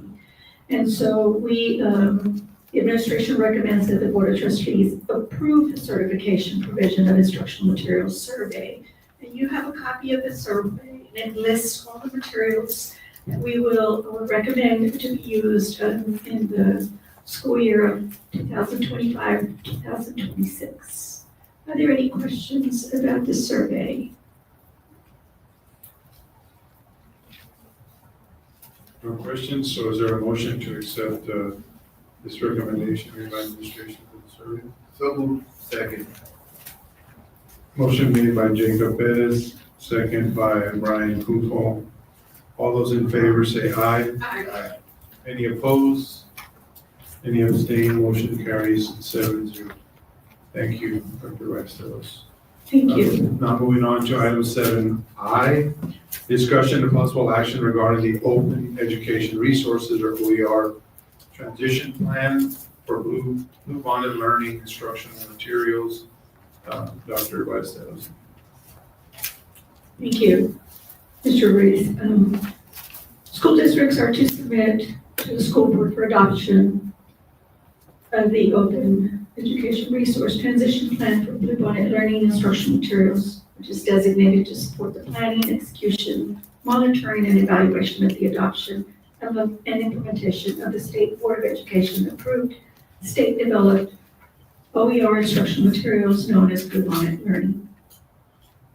The administration recommends that the Board of Trustees adopts the Open Education Resources Transition Plan that was submitted to you for Blue Bonnet Learning instructional materials for math, K-8, and Algebra 1. Is there a motion to accept the recommendation? So moved. Motion made by Delma Salinas. Is there a second? Second. Second made by Brian Kufal. All those in favor say aye. Aye. Any opposed? Any abstained? Motion carries 7-0. Thank you. Now moving on to item 7J, discussion and possible action regarding the second reading of localized policy update 124. Can be found on pages 117 and 129, Dr. Sandoval. Thank you, Board President Reeves, trustees, Dr. Pettis. This is the second reading of update 124. This includes revisions of legal policies based on legislative and regulatory changes. Changing local policies offered for consideration address the following topics: financial ethics, investments, intellectual property, employee standards of conduct, special programs, gifted and talented students, child abuse and neglect, and conduct on school premises. There's 8 different policies that are considered for update. The CAA local, CDA local, CY local, DH local, EHB local, EHBB local, FSG local, and GKA local. We have reviewed the 8 different policies in the previous reading. Are there any questions that you want on any specific policy we can review? So for any questions, any discussion before you guys take a vote.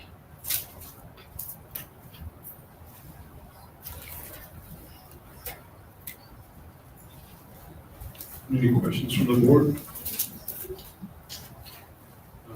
Okay, so hearing none, do I hear a motion to accept the So moved. motion made by Jacob Pettis? Second by Martin Chapa. All those in favor say aye. Aye. Any opposed? Any abstained? Motion carries 7-0.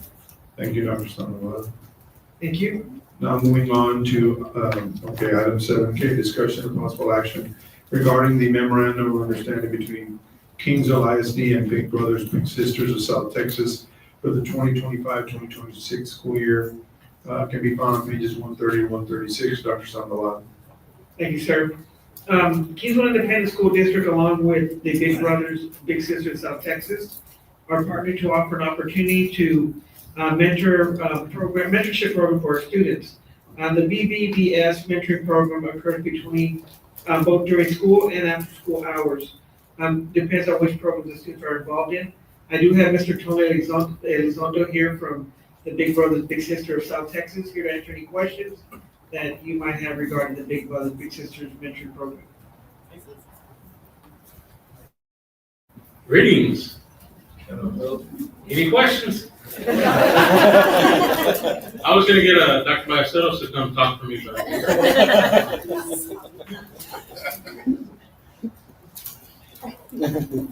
have a question. Sure. What is the success rate with your program, or what have you seen? Our success rate is very high, and I know one of the things that you addressed earlier was attendance. So children matched in our program are 52% less likely to skip school than those not matched in our program. We do collaborate highly with communities and schools, so that will directly impact your attendance rate here. Kids that matched in our program are 90% more likely to go to higher education, whether it's a college or a technical institution. How many students are we serving right now? As many as we can get in Kingsville. No, I totally understand that, but like, do you have numbers? We don't. So this is we had a program here prior to 2018, and then the pandemic happened, the program went away. We're coming back, we're revitalizing it. We work highly with the university. We bring mentors from the university, from your community. We're also gonna look at a program where your high school students are mentor your elementary school students. We know that younger kids matched with high school students are more likely to feel wanted and needed in that school. They're more likely to attend school. And it's great for the high school student because especially if they're in extracurricular activities, these kids go and support them. We have kids, our high school kids that walk to schools in their cap and gown, and the kids love it. So it's a great match. Our goal is to match at least 50 kids in your school next year. And that's in any and all programs that we have.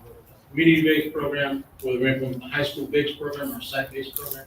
There are different ways that we can attack these children to ensure success. So there's no cost, right? There's no cost to the district. There is a cost for the program, but we will seek funding for that. Thank you. Yes, sir. Free, we'll take it. Free, $3.99. So once you started, how often will we get like a progress report or?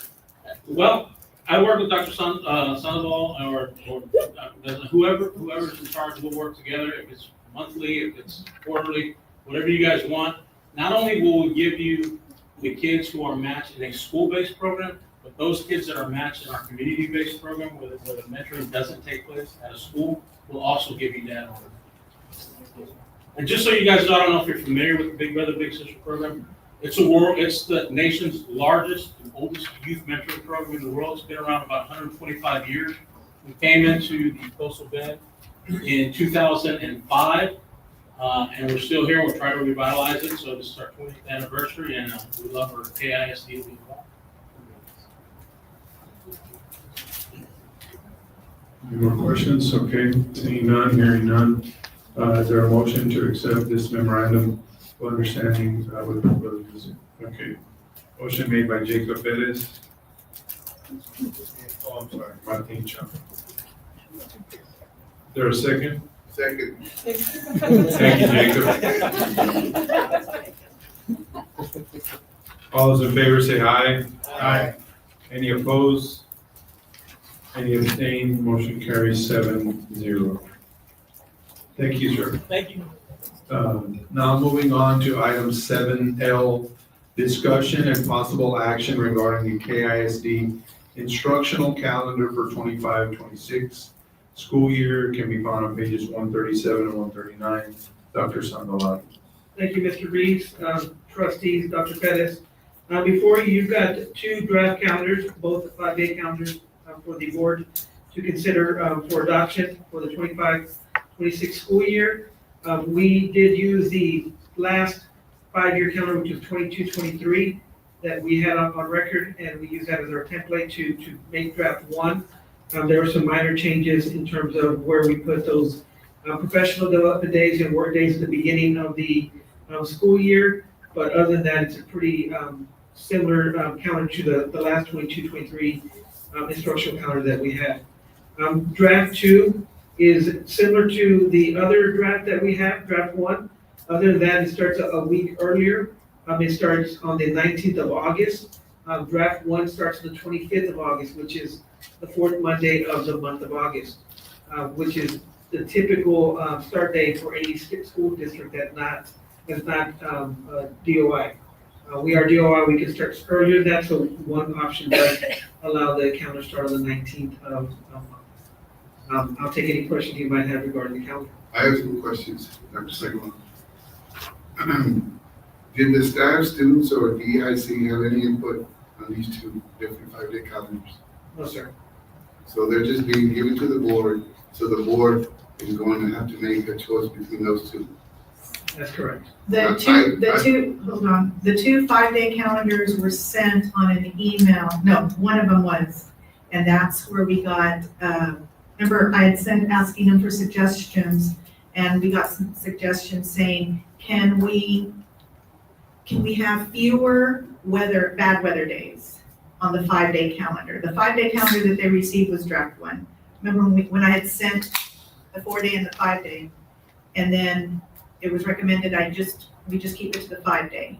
So with the suggestions we got about the 5-day via email from everybody or whoever wanted to submit, it was, can we have fewer bad weather days and start later or, leave earlier? So we did that for both of them. And this second one, we started earlier to get more instructional days in, which is one of the things they wanted. But I'm just feeling, and I voted no, I voted yes for the 4-day, but I'm just feeling that we're forcing this down the staff's throat. I really, really do. And that's just my concern. I know it's getting close to the end of the school year.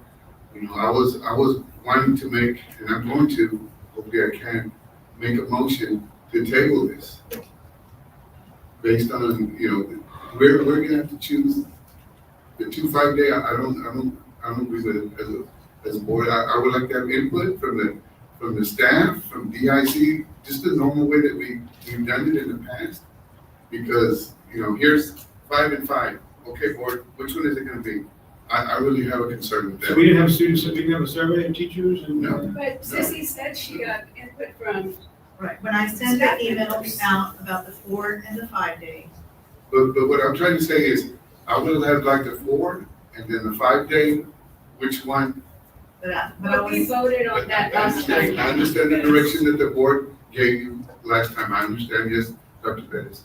So, but that's just my thought and my concern. And, for whatever it's worth, that's what I feel. And I feel that, I would like to make a motion to take this item and give the staff, DIC, a chance to look at these calendars, and then the administration from their input, give a recommendation to the board on what the staff and students or whoever gave them, their input. But I'm feeling that we're given 2 choices, and as a board, we have to pick one of those 2. I just have a, concern with that. I understand what you're saying, Jake. We also think we should also survey the staff. That's what I'm trying to say. And the students, and that's what I'm trying to say. Yes. So we can send the 2 5-days to them. Did we ever have a survey of 4 and 5? We asked for that at the beginning and it didn't get done. No, what happened was DEIC made the recommendations, and according to the charts, none of them wanted a 5-day calendar. All the suggestions that they made were put on the 2 4.5-day calendars, okay, with the times and all that they were changing. So we brought those forward. Then I was told that, okay, now we want a 5-day calendar, but we had already surveyed everybody. Then we got some letters, we got some emails, we got some texts, we got some things saying, is it still possible to vote on either a 4.5-day calendar or a 4-day calendar and a 5-day calendar? I assumed that's what we wanted to do, so I sent that out. But then I was informed, no, don't do that. They just want two 5-day calendars, which was what was recommended at the last board meeting. That was what was told to me to do. So that's what we did. So from the calendar, the 5-day calendar that had been sent, that's where I got suggestions about, can we have like the work day when we come back from the holidays? Some of those suggestions were on there on all the surveys we had done. So we left that on there. Can we have fewer bad weather days? So we did that. Instead of 7 bad weather days, we have 4, I believe. So I took the suggestions we could put into a 5-day calendar, because that's what I was asked to do, was bring 2 5-day calendars. But yes, we are still getting feedback from a lot of the staff saying, why are we not considering a 4-day calendar? The same type of calendar we've had. The thing is, at the last meeting, it was voted that we go with a 5-day calendar. Correct, so that's the only why we're option. going with the 5-day calendars this time, because that was what, the 4-day calendar didn't pass. Right. But that doesn't mean that it still can't be reconsidered. A board can always reconsider a prior action. I will second Jake's motion, because I feel like we're hearing from the community, we're hearing from the students, we're hearing from the faculty, we're hearing from the administration, and we're up here saying, no, 4 board members know better. And I feel like we are, thumbing our nose at the community, at the students, and at the faculty, and I can't support it. And I'm not trying to put blame on anyone. I know this decision was made in the last board meeting, but I just feel that the staff, like I just mentioned 3 minutes ago, they have to have some type of input on both types of calendars.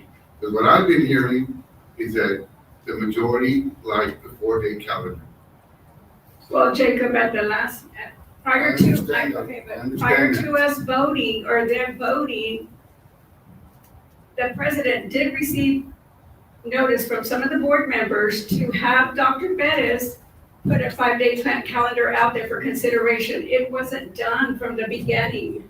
Again, I'm not trying to put blame on anybody. Had she done it from the beginning, then it would have been fair, to where we had 4-day calendar and a 5-day calendar, and we put it out for a survey. And that's That what we was did not with done from the beginning. That's So what we we did. asked him to The do second it. round, it did, It's- but the it's- first it's- round, I requested. Well, I just want to clarify, just like she just explained, there was a 5-day option that was requested through DECI, whatever, but nobody chose that option. So that's why it wasn't presented to the. And I can respect that, but at the same time, I'm a sitting board member. I'm not gonna be able to give anybody directives. I can make suggestions. I can email like I did. If, like I said, I don't know how many times, 15 or 20 times in that last meeting, I'm looking at student achievement. Right? Okay, so we can go back, the gentleman, I don't know if he's still here, and look at student achievement. Okay, the thing about it is where we're at now with student achievement. So if that 5-day would have been an option with the 4 days, 5, 4, and 4, whatever it was, and the 4's got it, then I had to go with it. But it was not up there when I requested it to be there. With all due respect, Mr. Morales, I've been in education 33 years, I've been at campuses. A calendar does not drive the test scores. Oh, it doesn't. It's or student achievement. The teachers do, the teachers in the classroom do. That's where we need to get good, and we do have good teachers. That's what drives the scores of the student achievement, not a calendar.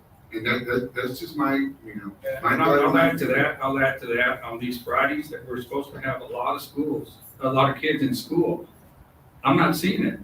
They're not, whatever the Blue Fridays are, I'm not seeing the kids that really need to be there. So that's a huge concern for me, because we voted to have students on those Blue Fridays go in, And I think we do have some going in, we do have a bunch going in at secondary level, making up hours, but as far as instruction, what's happening?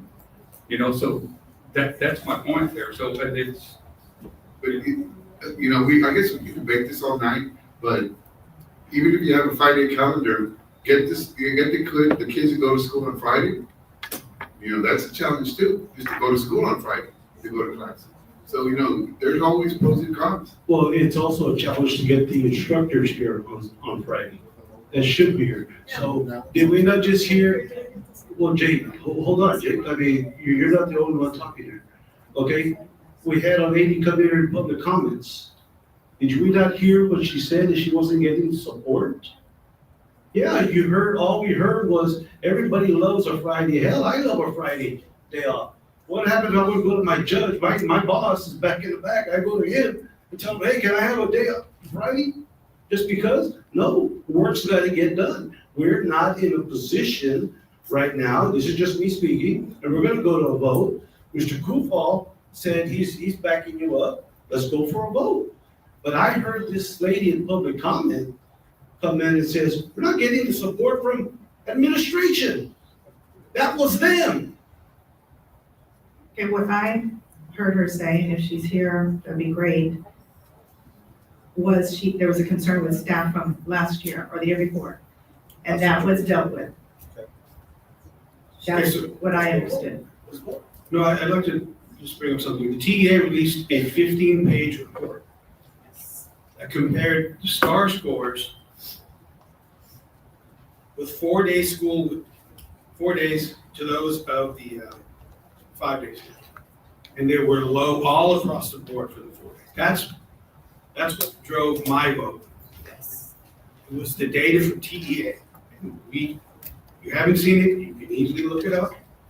That is our concern with the students, not for anything else. Once again, it's on the TEA website, you can see it, it's called Texas 4-Day School Week Campus Analysis 2022-2023 school year. And then once again, every school district in the state of Texas will have a 4-day calendar against a 5-day calendar. The data was very clear, ladies and gentlemen. It's nothing personal, it's just. And I remember that Talk data. about being data driven, that is what drove me to that decision. And I remember that data, and there are concerns with that data, but we can review that anyway. I think we need to look at our data also. This is the second year that we have it. We haven't completed STAR. We are completing STAR. And I have all the confidence in the world that our kids are gonna grow from last year. In fact, they actually grew from the year even before. So we have our own data. We're looking at cohorts. All I can say is when we took a DEIC, and this is what we've been doing every year that I've been here, it's take their suggestions, what can we do with those suggestions, and then bring them to you all as recommendations. And that's what we did, the same thing we've been doing. So I did misunderstand last time. I thought y'all wanted, go ahead and do a survey of a 5-day and a 4-day. So I did email that out, but then I was told pull it back because what was asked at the board meeting was to bring 2 5-day calendars. So then we took all their suggestions that people had sent in, and that's what we tweaked. So I'm just bringing what I understood we were supposed to bring. And we did ask staff for suggestions, and those were the suggestions that were made. They also didn't want like a meet the teacher on the day of a work day, so we didn't do that. Everything that we could possibly put in here that they had suggested for the 4-day is what we put. You know, like the work day after the holiday when we come back from the holidays, or the meet the teacher on that day, fewer bad weather days, things like that we were able to implement in there. So we did seek their input on that. When I joined the last board meeting, when we voted for the 5-day calendar, it was 7-0. So we all agreed. What was it? 4-3. No, that was on a 4-day calendar. And then when we voted to bring back to bring 2 5-day calendars, it was 7-0. I don't We think that's voted correct. 4-3 on the 4-day calendar. I don't think Yes. Mr. President, we have a motion. Okay, so actually, I'm gonna ask some clarity from Mr. Maddox. So can we just vote on a 4-day calendar, again, vote on a 5-day calendar again? Is that possible, or, because it says, the discussion of possible action regarding KIC instructional calendar for 25-26. I see no specifics on 5-day versus 4-day. So could we vote on each one again, is my question. Yes, Mr. President, members of the board, as written, is discussion and possible action regarding the KIC instructional calendar for 25-26 school year. So that is broad enough to encompass any lawful calendar the board wishes to adopt. Okay, so I guess by roll call vote, well, first, is there, it's a motion to make a decision. So we're gonna vote on the 4-day again, then we're gonna vote on the 5-day and 4-day. Mr. President, I believe the live motion on the table is a motion to table, seconded. Oh. So we first need to finalize that vote. Okay, so we have a motion to table this for further review and a second. Motion made by Jacob Perez, second by Brian Kufal. All those in favor, say aye. No. Aye. Aye. So it's. Next, you get to say next. Mr. President, can you just take a roll call vote, please? Okay. So let's start with Ms. Salinas. To table it? Yes. No. Yes. David Garcia, no table. No. Yes. No. And a yes for me, so of course the noes have it 4-3. So I'd like to make a motion to table the 2 5-days, but I'd like to get input from the teachers, from the students, from the staff, and from the community groups. And then we'll make a decision based on those, on that date. That's my motion. I'll second it. But asking them what do you want them, Which us one to is it? ask them? Which Now one we is do a it? survey of the 4-day and the 5-day. No, The 2 5 days. The 2 5-days. Now you want to survey the 2 5-days. I thought that's what we were gonna get today. I didn't know that. that was- No, what I understood you had asked was for 2 5-day options. And we did get input from the staff about some things they wanted in them. Both those things are in both these calendars. Was the input from TEIC? It was from anybody who wanted to email us. Well, I sent it out and asked them that. I did not want to spend another few hours if they didn't need to. And because the only thing they're asked is to do 2 5-day calendars. Well, I think that's sufficient Okay. information that we got. Does DEIC have a preference of, I want to vote on which one DEIC preferred, 1 or 2. Okay, so are you asking for us to send now these 2 calendars to everyone, but no 4-day option? No 4-day option, just these 2 calendars, send them out and say, which one do you prefer? Of the 2 5-day calendars. So we have a motion made by Martin Chapa to table the decision on instructional calendar for 25-26. We have a second made by David Garcia. And I guess by roll call vote, we'll start with Ms. Salinas. Yes. Mr. Perez? No. Mr. Garcia? Yes. Yes. Mr. Chapa? Yes. Mr. Kufal? No. Yes. Yes. And I will also vote yes. So it passes 5-2. So.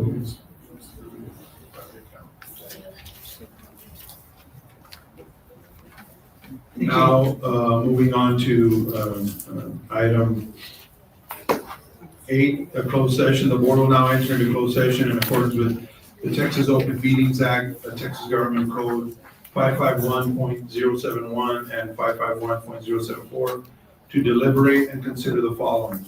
Consider and deliberate regarding the renewal of probationary term, dual and non-certified professional contracts of teachers for the 25-26 school year.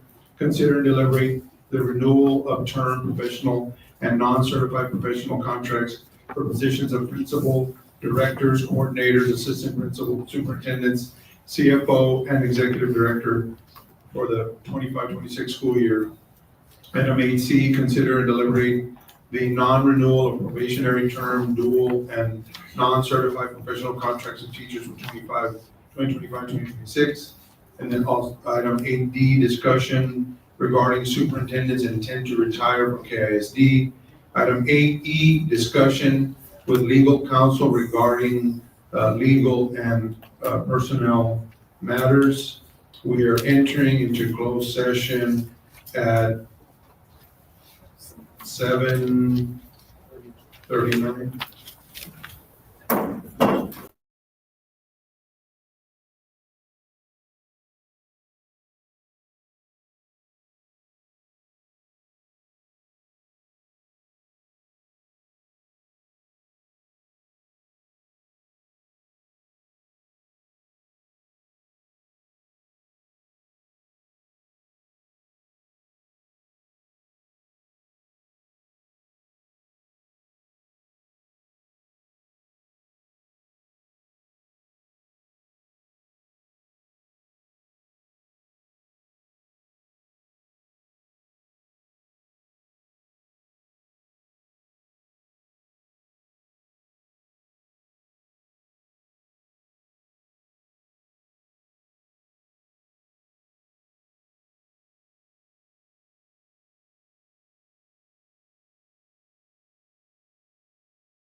We've now returned to open session to take necessary action on matters which the board has discussed in open session and upon which action may be taken. We are returning to open session at 9:06 p.m. Mr. President, I would like to make a motion that this board bring back item number 7E, which is a discussion and possible action regarding the interlocal agreement between Kingsville Independent School District and Community and Schools of the Coastal Bend. We have a motion made, motion made by Brian Kufal, and second made by Martin Chapa. All those in favor say aye. Aye. Any opposed? Any opposed? Motion carries 7-0. I would like to now make a motion that we approve the interlocal agreement between Kingsville Independent School District and Communities and Schools of the Coastal Bend as presented. So moved. So first made by Brian, second made by David Garcia. All those in favor say aye. Aye. Any opposed? Any abstain? Motion carries 7-0. We now move on to discussion and possible action regarding the renewal of probationary term, dual and non-certified professional contracts of teachers for the 2025-2026 school year.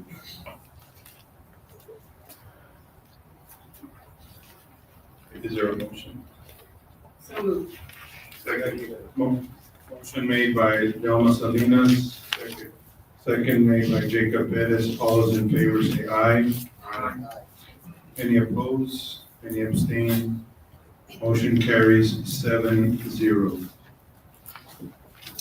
We move on to item 9B, discussion and possible action regarding the renewal of term professional and non-certified professional contracts for positions of principals, directors, coordinators, assistant superintendents, CFOs, and executive directors for the 2025-2026 school year. Mr. President, members of the Board of Trustees, are there any contract numbers the board wishes to pull out for individual review? Number 6. Number 6. Number 2. And board, I'm going to advise you pull 5 out as well.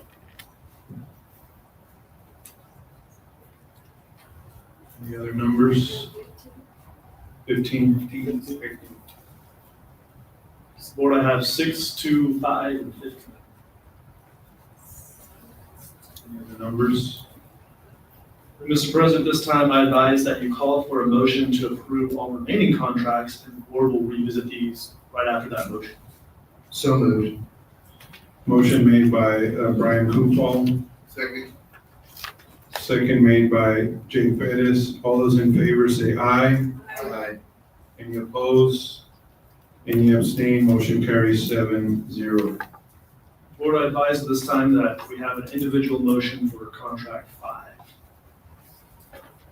So is there a motion to,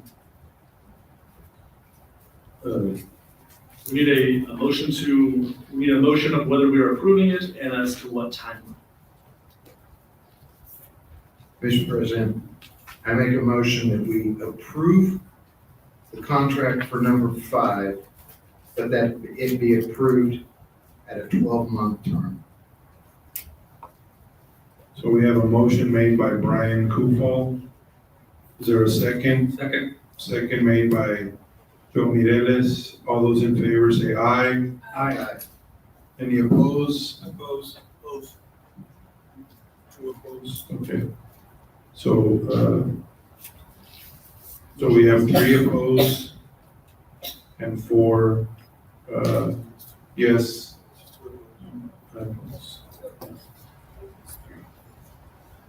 So motion passes 4-3. Or you have contracts 6, 2, and 15 remaining. You may take individual motions on each, or you may motion them as a block. Prerogative. Mr. Mr. President, I move that the contracts number 2, number 5, and number 2, number 6, and number 15 be tabled at this time. We have a motion to table 6, 2, and 15. Is there a second? Second made by Delma Salinas. All those in favor say aye. Aye. Any opposed? No. We have 1 no and 6 yes. So motion carries, passes 6 to 1. We now move on to item 9D, discussion and possible action to accept the superintendent's retirement from KISD. Do I have a motion? Mr. President, I move that the board approve the voluntary retirement agreement between Dr. Cecilia Reynolds Pettis and Kingsville Independent School District as discussed and amended in executive session. Is there a second? Second made by Martin Chapa. All those in favor say aye. Aye. Any opposed? Any abstain? Motion carries 7-0. There being no more further action, I do hereby hear a motion to adjourn the meeting. Motion. Delma Salinas, second by Jade. All those in favor say aye. Aye. Meeting is adjourned at 9:13 p.m.